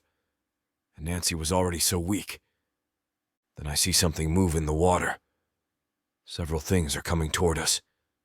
One breaks the surface, opening a mouth full of razor-sharp teeth. Earth has many strange creatures, but this is unlike anything I've seen. It's a bloated purple and black orb of flesh and teeth. I don't know if the thing is from Protheka, some hell dimension, or just a sick and twisted magical construct. But now I'm pretty sure I know what sort of spell the dark elf cast into the water. I shift Nancy to my left arm and pull a knife from my belt with my right hand. They charge towards us. No, towards Nancy. They keep coming at me from the left side. I stab my dagger through the water. I think I hit one, but I'm uncertain. I can't see how many twisted abominations are around us. Nancy shrieks, and I see one has bitten her arm, just below her shoulder. This time, when I stab it, enough of it is above the water that when it dies, I watch it melt into thick black goo. It barely bit Nancy, and the wound doesn't appear too bad, but it is bleeding. Then I watch as they swim up towards the fresh wound. They must be attracted to blood. Maybe they'd like orc blood better. I draw my dagger across my thigh and watch the water frenzy as they surge towards the new source of blood. I guess they do like orc blood better, because they've all swam to the side with my wound and away from Nancy. Now that I can see them, I make short work of the remaining nightmare creatures. Nancy, are you conscious? The shriek when the creature attacked her must have meant she was alive. She has to live. She has to. I check the water once more to make sure that no more surprises wait below the surface. Then I swim with the swift current. Don't die, Nancy, I say. You've got to live. I keep repeating those words like a chant. She can't die. She took arrows meant for me. Why was she even there? It was my fault. I shouldn't have let her come. I should have sent her back. It was selfish to keep her here. Though, would she have stayed away if I'd tried to leave her behind? She did march through the woods, probably trying to find me. But why? What was she thinking? But how brave. She faced the darkness. She leaped in front of arrows. I swim harder. I can't let her die. There's more between us than the simple physical attraction that grew over time, and it's more than just enjoying her company. I feel a lump in my throat when I think of the possibility of her dying. Life without her is empty. Without her, I don't know how to survive in that world. I'm sure my body could carry on, but that would be a hollow shell. I need her to live. I need her to live, and I need to tell her what she means to me. It's a group of humans gathering water who see us. They help pull her out of the water. Get the shaman! Get the doctor! Two go running off. I haul myself out of the water and lift Nancy. She's shivering. Shivering is good, right? Corpses don't shiver. The doctor and shaman appear, breathless from sprinting. The doctor puts 2 fingers on her neck. Her pulse is strong. Get her to the med tent. They led the way, and I lay her on a bed. The rest of the place is empty. The doctor and shaman work in concert, an amazing example of what orcs and humans can accomplish. A nurse brings blankets as they cut away her clothes to access her wounds.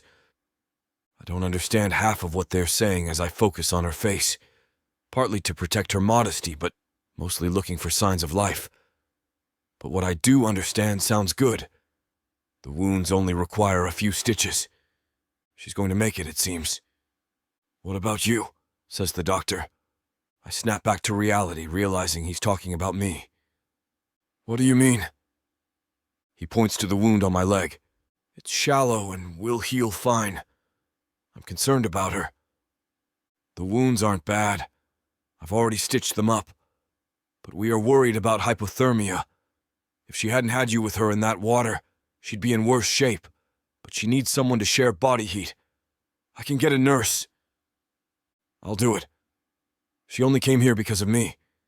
She went against orders to be with me. But I could have tried harder. It's my fault she's like this. The doctor nods.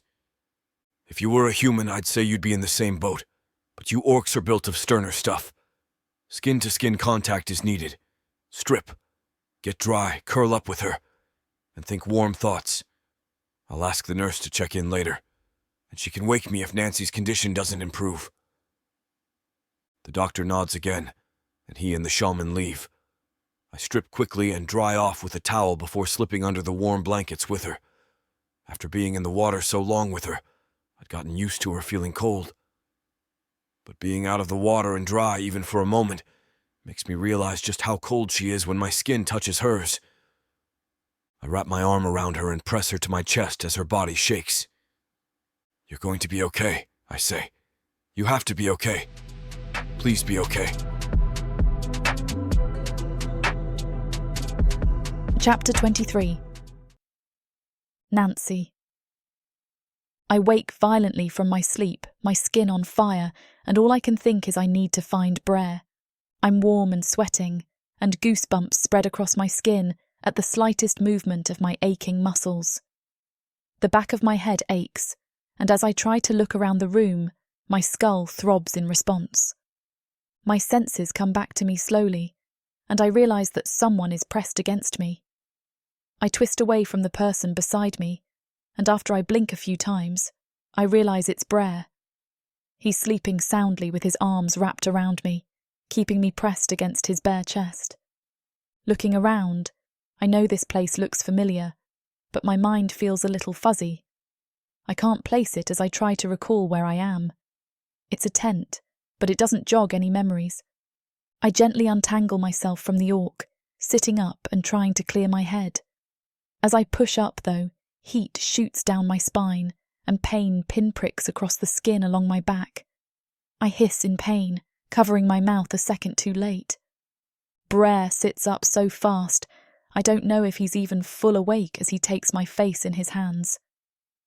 What's wrong? He gasps, his hands brushing along my skin. His eyes search mine, and I realise as he's holding me that I'm not clothed. I blink in shock, pulling the blanket up further around me. In my haste, I accidentally jerk the coverings off of him, but fortunately he has pants on, which makes me feel a little less awkward. My heart is still pounding as Brar holds my face, and I know that I am starting to blush. How much of me did he see? And why am I naked? What happened? I ask him, trying to claw at my memory. You saved me, he breathes. And then, it all comes rushing back to me. I remember the fear I felt, the need to save Brar, and the cold water as arrows hit me. I blacked out almost as soon as we fell into the river, but I can only assume my clothes were removed to treat me. That also explains the ache along my back. Brar, though, looks fine. I don't see a scratch on him, and my heart soars as my fingers reach up to brush along his face. I'm so happy that you are okay, I whisper. He grins at me for a minute before his smile starts to droop into a frown.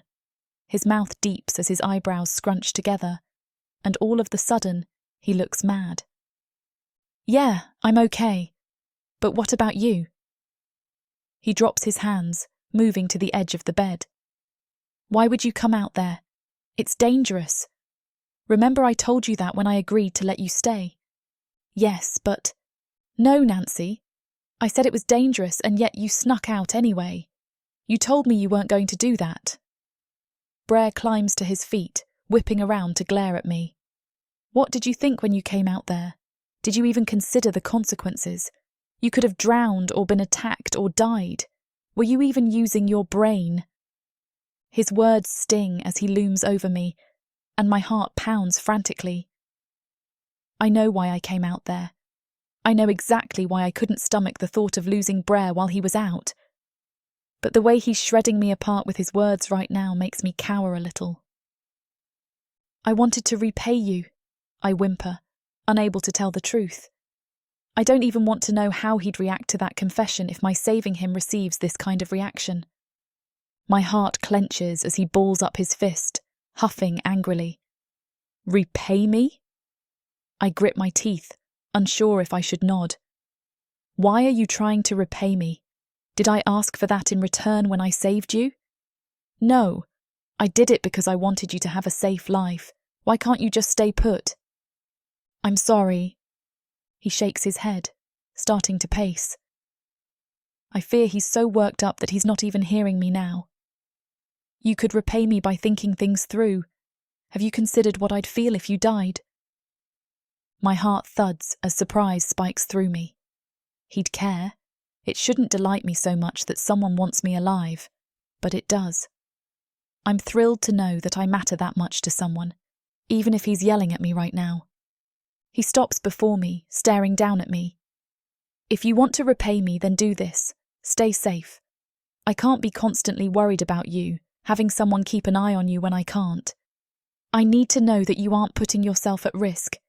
I'll forgive everything if you'll just stay safe. I gulp. His words are almost kind, but his tone is so harsh. I don't really know how to feel. I'm sorry, I mutter. He sighs, sitting down on the edge of the bed. Thank you. I'm sorry I worried you, I say louder this time, but I would do it again. Brar twists to look at me, blinking in surprise. You'd do what? I'd come out there in those woods, take arrows and jump in rivers for you again. I don't even have to think twice about it. I thought the words might be touching, or might show him what he means to me, but they only reignite his anger as his face screws up into a deep scowl. Why? I'll sacrifice to save you. I answer honestly, though my insides are quivering from the rage on his face. Why would you do that? He's on his feet again, moving around. His heavy footsteps thud so loudly they almost sound like drums, and his hands keep clenching and unclenching. I ask you to stay safe, to stop sneaking around, and you tell me that you'll do it again. Why? Why would you sacrifice yourself like that? Are you stupid? He barks it out at me so fiercely that I feel it sting. Maybe he doesn't care about me. Maybe I'm just a nuisance he doesn't want to keep in check. He doesn't want me to come after him because he doesn't want to have to keep risking himself to save me. The embarrassment and hurt and anger build until I forget myself. I forget the timidness I wear like a shell, and my normally quiet demeanour. I forget I should just say I'm sorry and do as he says. Instead, I raise my voice back at him. Yes, I shout, and he freezes, shocked by my outburst. Yes, I am stupid. I'm stupid for falling in love with you. I gasp, clapping my hands over my mouth as the words come out. I can't believe that I said that. I've barely even thought the words, and now I've accidentally told Brar how I feel about him. Shock makes him freeze too. His mouth goes slack a little, and his eyes widen as he takes me in. He blinks a few times, soaking in the words, and my stomach churns violently. This isn't going to end well, I'm sure of that. I start to tremble as I wait for him to tear my feelings apart, to tell me he never should have rescued me, or that I need to leave now. I've made a mess of the only good thing that's happened to me, and I'm not ready to let it go. I brace myself for Brar's harsh response, but it doesn't come. Instead, he comes closer to the bed, dropping down to kneel beside me so we are the same height. He stares deep into my eyes, his voice full of shock as he asks me, "You love me?"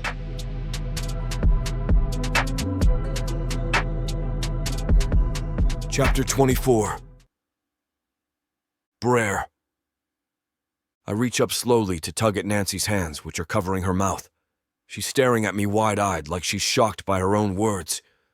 Her expression makes my heart go haywire, and my mouth is so dry my voice is almost hoarse as I ask her again, "Nancy, do you love me?" I hope she doesn't hear the slight shake to my words as time seems to slow, forcing me to wait in pure agony for her answer. She grits her teeth and swallows hard, making me have to fight against a tremble I feel threatening to overtake my arm. I let her hands go just in case. I don't want her to know how nervous I am to hear this answer. "Yes." She sits up a little straighter, taking a deep breath, and my heart nearly explodes. She doesn't say it sweetly or passionately, though, and that puts a damper on my excitement. Instead, she sounds mad as she snaps out, "Yes, I do, but like you said, I'm a stupid idiot for falling for you." I blink, unsure what to say, but she keeps going, her face dropping a little as she tells me, "I don't deserve you." On the last word, her voice breaks, and I feel it crack my heart. "No, Nancy." She shakes her head. "I shouldn't even be here. I'm too thin, and I won't be any help to your cause. In reality, I should have died a long time again." I fight against the physical blow I feel in my chest at the idea of losing her. I reach out to take her hands again, but she pulls back. "I don't know how to defend myself, and now I'm just a burden to you." I want to pull her into my lap and tell her how wrong she is, but she keeps deflecting all of my attempts to comfort her as her voice grows shaking and her arms curl around her waist. "I don't even understand why you saved me. I didn't deserve it, and I never will." "Everyone deserves a good life," I murmur, but her eyes are starting to glaze over, and I can see the hurt on her face. I don't deserve a good life, or a life at all. I don't deserve to be happy, and I definitely don't deserve you. I'm a hopeless coward, and you should have left me to die." Something in her breaks as she cowers into herself, tears spilling free of her eyes. I ignore the way she pulls away from my hand as I wipe her tears, and finally she leans back into my touch. I sigh, scooping her up and pulling her into my arms. I comfort her, holding her tight to me while trying to soothe her tears. Sobs rack her small body, and I rub her back as gently as I can, trying to calm her. "Nancy," I start, but her cries are just too much. She doesn't hear me over her own torment, and it is breaking my heart to see how tortured she is. I want to hunt down whoever beat this nonsense into her. I know from her condition, from how small and malnourished she still is weeks later, that they treated her terribly. They probably told her she was worth nothing, treating her like dirt for so long that she started to believe it. I can't have that. I refuse to let Nancy think she's anything short of amazing. She's so much more than she can see, and I have to show her that. Her sobs are violent and long, but I hold her the entire time, until my skin is wet with her tears, and she's gasping for breath. When her cries slow to hiccups, and she regains some of her composure, I grip her chin and tilt her head back. Her eyes are rimmed red, and her skin is blotchy, but she is still so beautiful. I wipe her face clean of tears, smoothing back her hair, and a soft smile touches my lips. I want to shower her with compliments and erase all of her fears, but there is something else I need to tell her first. "I love you," I whisper to her. She blinks in surprise. "What?" "You are not the stupid idiot here. It's me." I brush my calloused hands along her smooth skin. "I've been in love with you for some time, but I've been too dumb to realize it. If it weren't for my own thick-headedness, we could have been together all this time." Nancy pushes back from me a little, staring up at me. "You don't have to say this. I'm not. You aren't a coward or a burden. You are wrong. You are smart and kind and brave and beautiful, and I'm lucky to have you around. I am the one that doesn't deserve you." She shakes her head, tears gathering in her eyes. "No, don't do this," she whimpers. "I don't want you to treat me like this because of what I said. Don't mess with my head." I catch her face in my hands. "I was mad because I cannot stomach the idea of being without you. You gave me a taste of that, and I have never been so scared in my life. I don't want you to think that, just because I got upset because I don't want to lose you. I'm mad at you, or don't want you. I love you, Nancy. I love you so much, and I meant every word I said. I'd still mean it even if you didn't love me back. I'm not messing with your head or lying to you, or just trying to get you to stop crying. I truly, honestly love you. She just blinks at me, staring at me in disbelief. I'm afraid that her ideas are so deeply embedded in her mind that she won't believe them. I know it can be difficult to think that you deserve love, but I want her to see how special she is. Words can be difficult, though, especially for someone who has been through such hardships like Nancy. I know that the only way that I can really show her I love her is through my actions. That's how she came to trust me, and that's how she'll learn that I really love her. She still hasn't answered me, so I shift her in my arms. Our bodies are pressed together, and her head is tilted back so that I can stare into her eyes. I trace her jawbone with my thumb, brushing over her carefully. I want her to feel revered with my touch and my eyes, and I want to show her how much she means to me. I lower my head slowly, giving her every opportunity to warn me if she doesn't want this. Her eyes widen a bit, flicking from my gaze to my mouth and back. She knows exactly what I'm asking, and as I stop just an inch away from her mouth, I stare intensely at her. We're both already breathing hard, but I hold myself very still until she nods. Then I move my hands to the back of her head, cradling her gently as I press my lips to hers. I keep it brief, pulling back slowly, but then Nancy leans up to wrap her arms around my neck and pulls me back in for a deeper kiss. It takes so much of my self-control to keep my hands in place, but I know she is still healing. I don't want to push her or hurt her, so instead, I try to pour my love into this kiss. I want her to know, without a doubt, how much I need and want her. Based on the way she's pulling me closer, her mouth moving fiercely against mine, I think she feels the same about me. Chapter 25. Brar. I'm eager for this excursion to be over, but I try to hide it as we dive into the woods. Today is the first day that Nancy will be waiting for me in my tent, and not the one set up for the wounded. It's been 2 weeks since she was hurt, and all of her wounds have healed. It's a relief, even as I encourage her to take it slowly, but there has finally been talk about releasing her from the care of the doctor and shaman. They are probably the only reasons I've been able to keep my hands to myself these last few weeks. Nancy and I have spent every day together after confessing our feelings for each other. We physically have been limited to her tent so she can rest, but I still eat with her in the afternoons, tell her any news I have, and help take care of her. I've enjoyed all the time I've spent with her, and I've only fallen harder for her.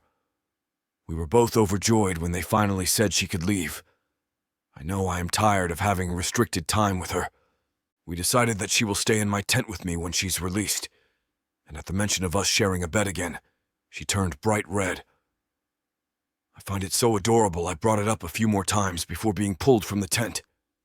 Nancy knows I'm going to be late for our afternoon meal because my men found traces of the dark elves that attacked us in the woods. I was forced to leave her so I can accompany my men to further investigate this. I keep my eyes peeled, not just surveying my surroundings, but also the other orcs. I've been looking for any traitors for a few weeks now, but so far, I found no evidence of one. Old Moloch also has found none, he told me a few days ago during one of our meetings. He started coming out to our encampment frequently, meeting with me to discuss the portals in addition to our plans for the war. He'll be back in a few days, and I grin as I spot a dark-skinned creature up ahead. He'll be eager to know just how I led my men to slaughter these dark elves. I've been aching to get revenge on these bastards for what happened to Nancy, so with them in my sights, my blood starts to sing. Adrenaline pours through my body as I slow, so as not to make our footsteps obvious, and I notify my men silently that the targets have been found. We descend on the enemies before they even notice us, and we fight them brutally, tearing through them until the forest floor is painted red with their blood. I look around, nodding in approval when I see that we sacrificed none of our own lives today to end theirs. We're back inside the encampment a little after sundown, feeling triumphant at such a fast defeat, when I spot Nancy rushing toward me immediately, her blonde hair bouncing as she runs. Her eyes are wide and frantic, and it takes me a minute to realize why.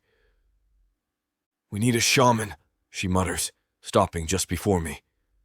Her eyes roam my body, and I look down at myself, cracking a smile as she gasps, "You're covered in blood." "It's the enemy's blood," I assure her, and pride swells through me as I announce it again, louder. It's an orcish trait to flaunt a successful slaughter. She relaxes a little and then wrinkles her nose. "You need to get washed up, then." I chuckle. "I am. I'm surprised to see you up and running around," I remark. "I thought there would be some lingering soreness or stiffness." "I was released right after you left, as promised. They said that I am free to do whatever I like. No restrictions." I brush away the thoughts that come to mind when she says that. "That's fantastic. Since I'm back so late, I owe you a meal and a special one to celebrate your good health." "I'll get it," she offers, grinning adorably. "Great. I'll meet you back at my tent then?" Nancy nods, turning away from me and heading back toward our ration center. I go to my tent to unload my weapons, and I debate washing up in there. I decide instead to go to the shallow part of the river to bathe, wanting a soak and to relax for a little while. I slip out of my tent, making my way down the banks until I find a secluded area. I strip, leaving my bloodied clothes on the bank as I step into the river. The water feels almost warm tonight, and I'm glad as I sink down below the surface. It feels good to wash all the blood and grime off my skin. I scrub it all away until my skin feels smooth, or as smooth as it can with all the battle scars marring my body. And then I find a spot to relax. The riverbank slopes down into the water, and I lean back on it so that my body is still submerged but resting. I tilt my head back and close my eyes, enjoying the sounds of the nightlife around me. With my mind already focused on my surroundings, I pick up on the footsteps quickly. I try not to react too quickly as they sound soft and light. I have a suspicion of who it is, and I don't want to scare her by sinking into a fighting stance. I peek one eye open as the footsteps come around the bend, and I watch as Nancy breaks through the thick underbrush. She's holding a set of clothes in her hands, and I realize she brought me fresh ones. I grin at her. "How'd you find me?" She sets the clothes on the ground and moves a little closer. "I know you like to soak here after a long day." Her words make happiness bloom in my chest, and I shift around to look at her better. She's watching me intensely, and I'm thankful the water here isn't clear as I keep my body below the water. I don't want her to see my hard boner. I don't know how Nancy would react to that. I know she loves me, but there is a big difference in our sizes. I fear that I may scare her, and so I haven't made any moves to explore her body beyond kissing. With her on bed rest, we wouldn't have had the opportunity to anyway. But now, I find that I'm still worried about how she will react to the way she turns me on. I can't help it. She's so beautiful that I'm constantly trying to suppress my urges around her. Her eyes run along my face, and I worry for a moment that she saw something after all. I can't read the emotions on her face, and I think I see her hands tremble. I'm about to ask her what's wrong when she takes a deep breath and bites down on her lower lip, reaching for the hem of her shirt. I turn my head, uncertain of what she's doing as she pulls it over her head. My eyes go wide as throws the shirt to the ground, and I see that she was wearing nothing underneath. I'm stunned as I stare at her perky chest in the moonlight, but her hands go immediately to her waistband. She pushes her shorts down, kicking them away so that she stands completely bare in front of me. Surprise has stolen my words, and I know I shouldn't be openly staring at her body, but my eyes are no longer listening to my brain. It's only as she starts to take a step forward that I break out of my trance with a soft gasp. "What are you doing?" I ask her breathlessly. Chapter 26. Nancy. My face burns as I pull off my clothes, and I am grateful that Brar is too busy staring at my body to notice. It gives me just a little confidence to strut toward the bank. He jolts back. "What are you doing?" Panic churns in my stomach. What do I say to that? Do me?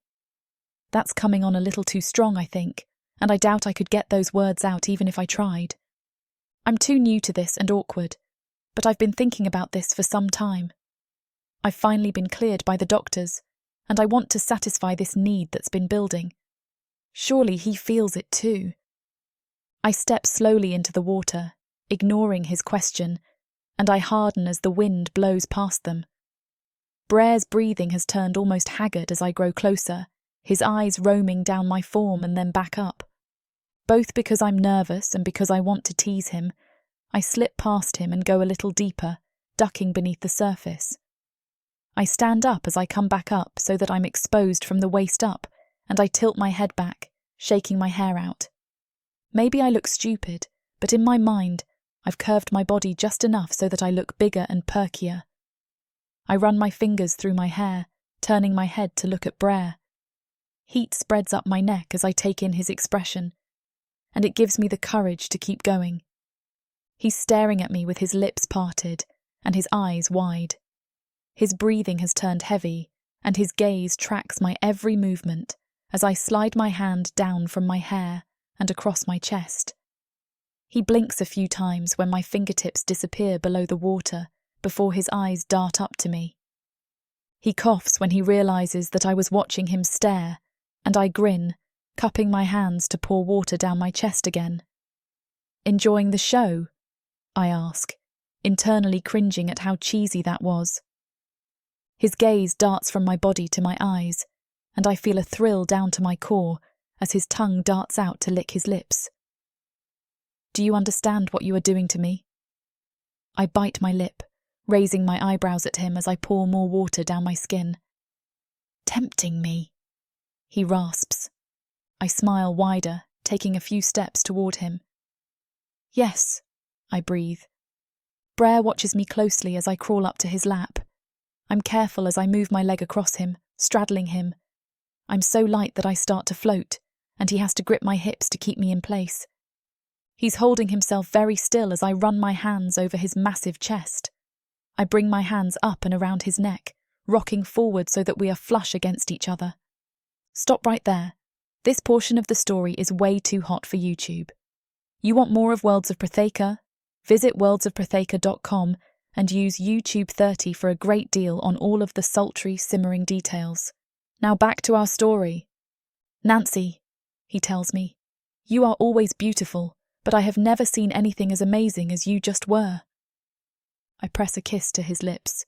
"Really?" "Yes." He stands with me still on him, and I squeal. He guides me back into the kiss, though, and I have to pull away. "You can't walk me through the encampment like this." "Why not?" he asks. "I'm not done with you yet." "Let me get dressed and we'll go to your tent then." He shakes his head at me. "I don't want clothes between us again." He continues stomping away from the river, and I scramble against him. "Brar!" I shout. Sighing, he turns around. "Fine, but only because I want to undress you twice." I glare at him as he sits me down beside my clothes, but he stares down at me. His gaze is intense, and in it, I can see a promise that he wasn't joking. A shiver of excitement races down my spine.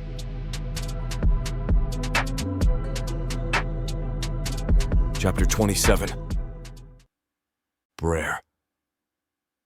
I had every intention of letting Nancy get dressed before I carried her back to my tent, but as she bends over to pick up her shirt, I lose it. I knew I didn't have much restraint left in me as I'd already used all of my self-control on holding back as she rode me earlier. I snatch my clean shirt off the ground and pull it over Nancy's head. She freezes, trying to figure out what's going on, and I use that time to slip into the shorts she brought me. I turn back to her as she finishes pulling her arms through the appropriate holes, and I scoop her up and press her to my chest. She squeals, crossing her legs and squeezing tight. I have my arm pressed over her center, though, so I know no one will see it.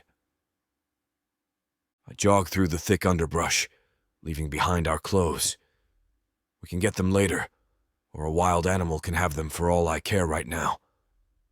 The only thing that matters to me is being inside this beautiful girl again. We make it back to my tent in a matter of minutes, and I thank the gods no one is around to bother me tonight.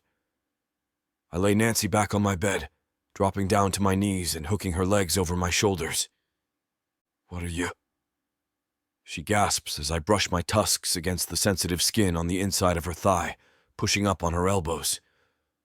"Oh, Brar. I know you're disappointed to hear from me again, but it's time for another shameless plug. The remainder of this chapter is much too spicy for YouTube. Slide on over to worldsofprotheka.com and use code YouTube30 for a fantastic deal on the unabridged version of our love story. Back to it. Orcs. Gargoyles. Vampires. Ice monsters. Demons of the dark. These beasts seek war, destruction, and power. And there's only one thing that can tame them. Love. This is your chance to get the uncut and unabridged audiobook bundle. No detail is spared. Use discount code YouTube30 for an additional 30% off of the already discounted price. Go to worldsofprotheka.com. Get access to countless audiobooks and discounted bundles where I talk you through every last scene. Protheka's magic is eternal. Audio bundles will make it immersive. Chapter 28. Nancy. The first thing I register as sleep fades from my mind and I stretch out my body is that I'm sore, and I love the feeling. My lips curl up into a smile as I twist to loosen out my muscles, and once I'm settled back against the mattress, I blink my eyes open. A lot of the light is blocked out by the thick canvas of the tent, and it makes it easy to adjust to the low light inside. It's still enough for me to easily see Brar, and I tilt my head to look at him. I'm surprised to see him staring back at me. There's a soft slope to his lip, such a sleepy smile that it makes my heart throb. His eyes roam across my face, as if he's trying to soak me in, and as I roll over to face him, he reaches up to cut my face. His smile grows wider as I grin up at him, and then he kisses me. He plants kisses on my forehead and nose, across my cheeks, and down my jaw. I giggle as his tusks tickle my skin, and he pulls himself up to lean his forehead against mine. I'm so giddy as I lean into him, and it feels so good to see my own happiness reflected in his eyes. We are quiet for a few minutes, just staring at each other, when he finally pulls my head up to him.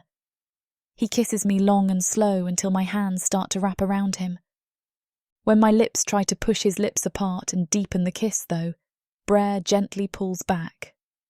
I tilt my head as I look at him, fear stirring my heart. We've spent weeks now getting to know each other, and I didn't think sex mattered all that much to him. Why is he pulling away from me now? He can't be done with me now that he got that. He loves me, I remind myself. He's not like the others. He proves that to me as he traces his fingers along my cheek and whispers, "Will you be my mate?"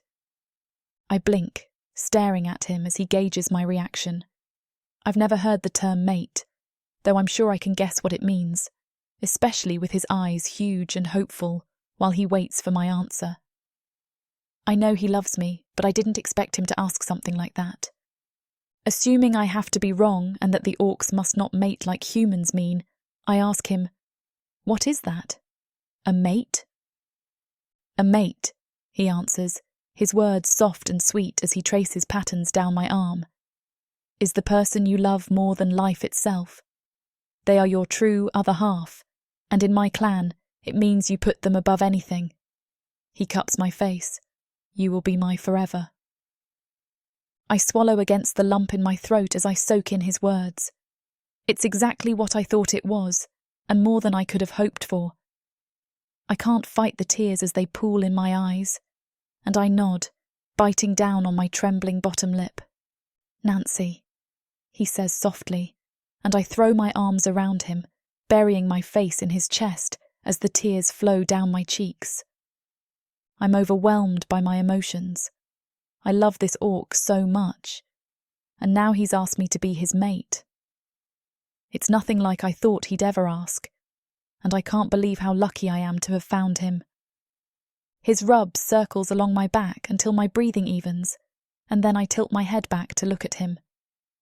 Yes, I finally answer.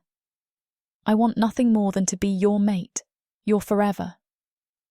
Brar kisses me tenderly, and then abruptly sits up, climbing out of bed. I watch him as he tosses clothes on the bed, wondering what his rush is.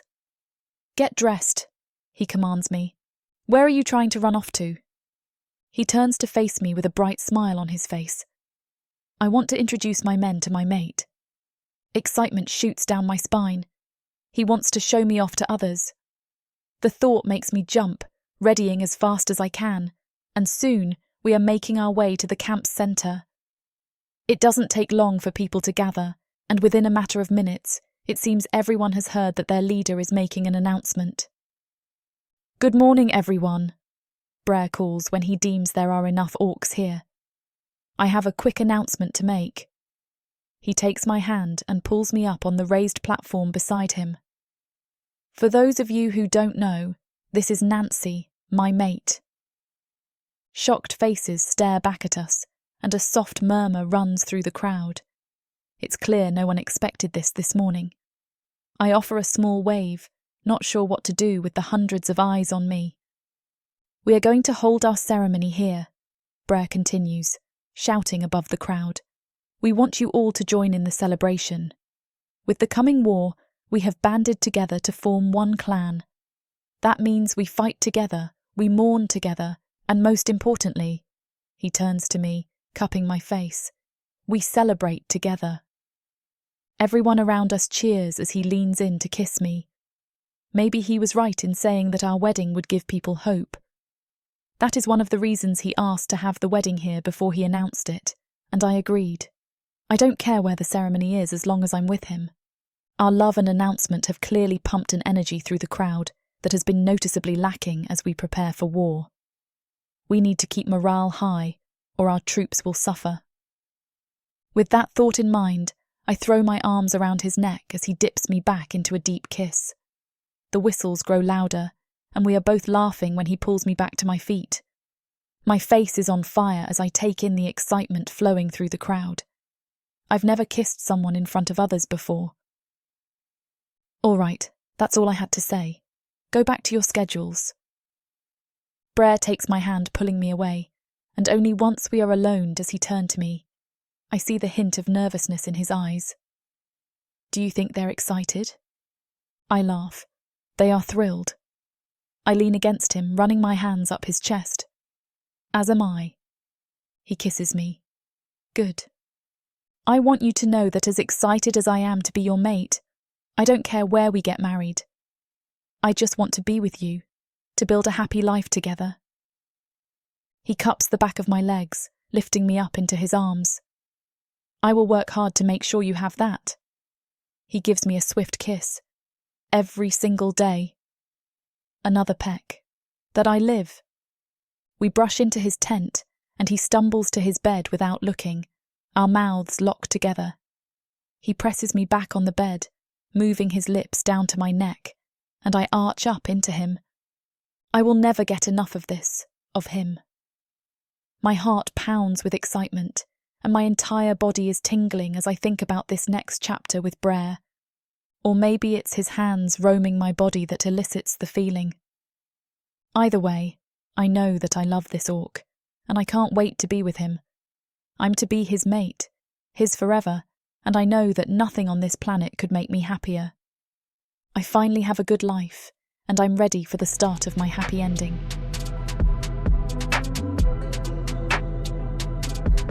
Chapter 29. Brar. Do you think we can make it work? Nancy asks. I don't know, I answer. It's going to be difficult. Everything's a mess. Is it even worth it? I look at her and shrug. Maybe we just trash it? Maybe we should let someone who knows what they're doing figure it out, suggests Shirog. Okay, but do we have anyone like that close? I ask. Don't look at me, this is a human thing. Shirog sits back, folding her arms across her chest. just wish I knew what went wrong, I say. Nancy and I stare down at what is left of the gun that exploded during training. One of the orcs pulled the trigger, and nothing happened. When he pulled the trigger again, the gun burst open. A human would have lost their hand. Luckily, the orc said it might leave an interesting scar. Like, what could cause this? I ask. Nancy, Shirog, and Javar all shrug. I've heard these things can just happen, Nancy offers, though I can tell she's really digging from the way her brow furrows. Like, one bullet doesn't fire right, it gets jammed, and then the next bullet sets it off or something. But this is just from hearing some hunters talk about gun safety, so I don't know. I'm trying not to think of sabotage. It's just little things like this that make it hard to let go of the fear that someone is working against us. I sigh. Don't you two have something else you need to be doing? Sharog asks, looking at Nancy and me.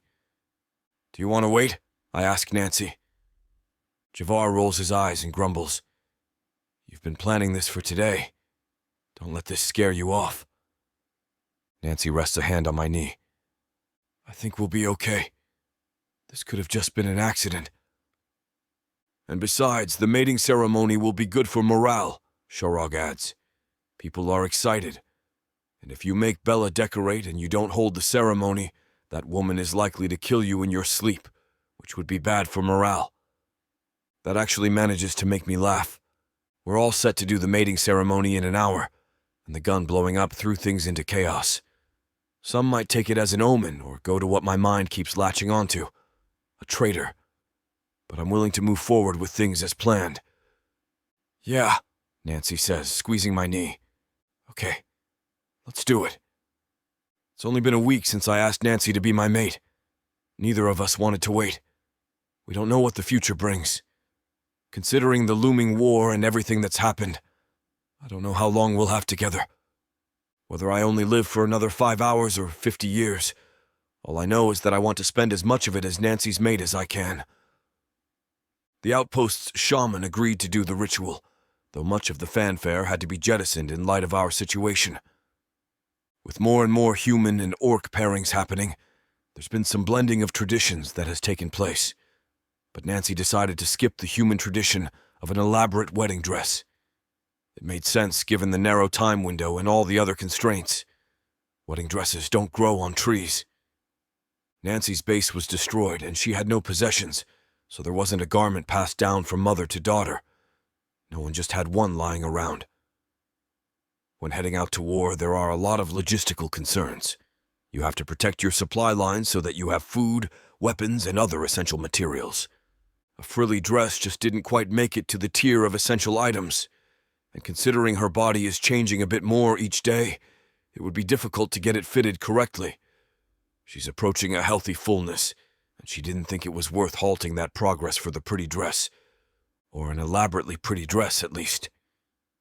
She told me she was able to borrow a lovely sundress from one of the other human workers. The story is the same with the other things that might accompany a wedding. Decorations, food, all of the extras. We found ways to make do with what we had on hand. Bella had called it rustic. I'm not exactly sure what that human word means. I'll see you in an hour in front of the requisition tent, Nancy says after Javar and Sharog leave. She pulls me down for a kiss, which is probably why she waited until it was just her and I. I'm going to go get ready. I double-check some of the arrangements I made for our honeymoon and then get dressed. There is some traditional ceremonial wear for bonding ceremonies. However, while orc clothing, even the fancy stuff, is made out of sturdy materials, it still isn't readily on hand. I settle for clean. I know it isn't exactly ideal, but we aren't living in an ideal world. I walk to the requisitions tent and see the yard in front of it has been cleared of cargo to make room for the ceremony and guests. That's when I see a caravan approaching. News must have spread about our wedding because several of the chieftains have opted to attend. Orza walks up to me, flanked by several others, and says, "May this day be blessed." Thank you, Chief Orza. People gather and I wait for Nancy to arrive. And when I see her, I want time to stop so I can savor this moment. I've never seen an actual human wedding dress, I've only heard them described. Words like pretty and elegant got used a lot. Apparently there's some strange human magic in them that's supposed to make a woman glow. But when I see Nancy in the yellow sundress, with flowers braided into her hair, I don't think I've ever seen a woman look more beautiful. I can't imagine any amount of lace, pearls, or luminescence could do a better job. Parts of the ceremony are a bit improvised. The hand-fasting cord doesn't have traditional flowers braided into it, but they do match the ones in Nancy's hair. Afterwards, Nancy and I have to stand very close for the salt circle to preserve the salt we need for cooking. We don't have a huge feast. Rationing is still a thing since we don't want to starve if our supply lines get disrupted later, but the chieftains did bring with them plenty to drink. It's not a fancy party, but it's still one hell of a party. After a few hours, Nancy pulls me aside and says she'd like to turn in for the evening. I'm sure the rest of the crew will be up late drinking and dancing, but I have other matters to attend to. Even by orc standards, our ceremony wasn't fancy, but I don't really mind. Nancy and I are one now, body and soul forever. And that's all I wanted, really. But I don't know if Nancy is disappointed at all. As we walk to the tent that was set just on the edge of the perimeter for some privacy, while still being in line of sight of the sentries, I say, I'm sorry this couldn't quite be as elaborate as many human weddings can be. She looked at me out of the side of her eye. No need to apologize. My parents were married with my father wearing oil-stained coveralls and my mother was in farming clothes. And I think it's great how everyone pitched in to make it special. You're not just saying that? Years from now, people will remember this one. I know I will. So don't worry. Now off to the honeymoon suite, she says with a coy smile. If you feel like making up for anything you felt was lacking, I'll have you do it in there. I open the flap to the tent. Hurry up. We don't want the mosquitoes to get in. After closing up the tent, I join her on the bed. So how can I make your evening better? I ask. You can start with kissing me. Gladly. Chapter 30. Nancy. Brar kisses me like he's hungry for something, and I feel like I could easily get addicted to kissing him. When his hands begin to roam over my body, I can't help but revel in how it feels to have his hands move over the subtle curves I've started to gain. At some point, I'll feel like myself again, or even better. I was probably a little underfed before my home was destroyed. My first home, at least. If home is where the heart is, this is my home now, wherever Brar goes. There are so many unanswered questions, and I know we are looking forward to some tough times. Still, it feels like as long as he and I are together, I'm ready to face whatever challenges life decides to throw at us. But those are things to consider tomorrow. Tonight, it's just me, the man I love, and this bed. Everything else will have to wait. When his fingers trace the neckline of the dress and start to dip in, I stop him. Wait. Let's just be really careful. I don't want to rip a borrowed dress. I sit up and pull the dress off, putting it to the side. There. Now there's no need to worry about you getting too excited. He eyes me hungrily. Oh, did I forget to tell you I was going without underwear today? He pulls me on top of him and kisses me again. This time his hands just on my bare skin give me goosebumps. I can feel his hardness through his pants, pressing into my belly. Why are you still dressed? Brar grins. I'm fine if you tear these clothes off me. I love how easy it's becoming to laugh with him. I doubt I have the strength to tear these, no matter how excited I get. I grab his shirt and give it a playful tug. I think I'll need your help getting them off you. He sits up, and I work the shirt up and over his head, tossing it aside. I let my hands explore him as we kiss, but as though they have a mind of their own, my fingers start undoing his pants. You know you want it, but we can't give it to you here. Find the unabridged version of our love story at worldsofprotheka.com. Use code YouTube30 for great savings on an even greater story. Now let's see what our lovebirds are up to. Stay, we don't have to be anywhere. He looks down at me, and I can see so much love in his eyes. I only hope I can reflect even half of that back. I love you, Nancy. I love you, Brar. But, if I stay, I don't know how long it'll be before I can help but start lusting again. I wrap my hand around the back of his head and pull him closer, so I can brush his ear with my lip. You say that like it's a bad thing. Then I use my muscles to squeeze him. Turns out, Brar couldn't last very long before his hips were taking on a life of their own. Not that I minded. Being his is the only thing in my life I've ever desperately wanted, and now that I have it, I won't be letting him go, ever. He's my mate and I'm his. Forever.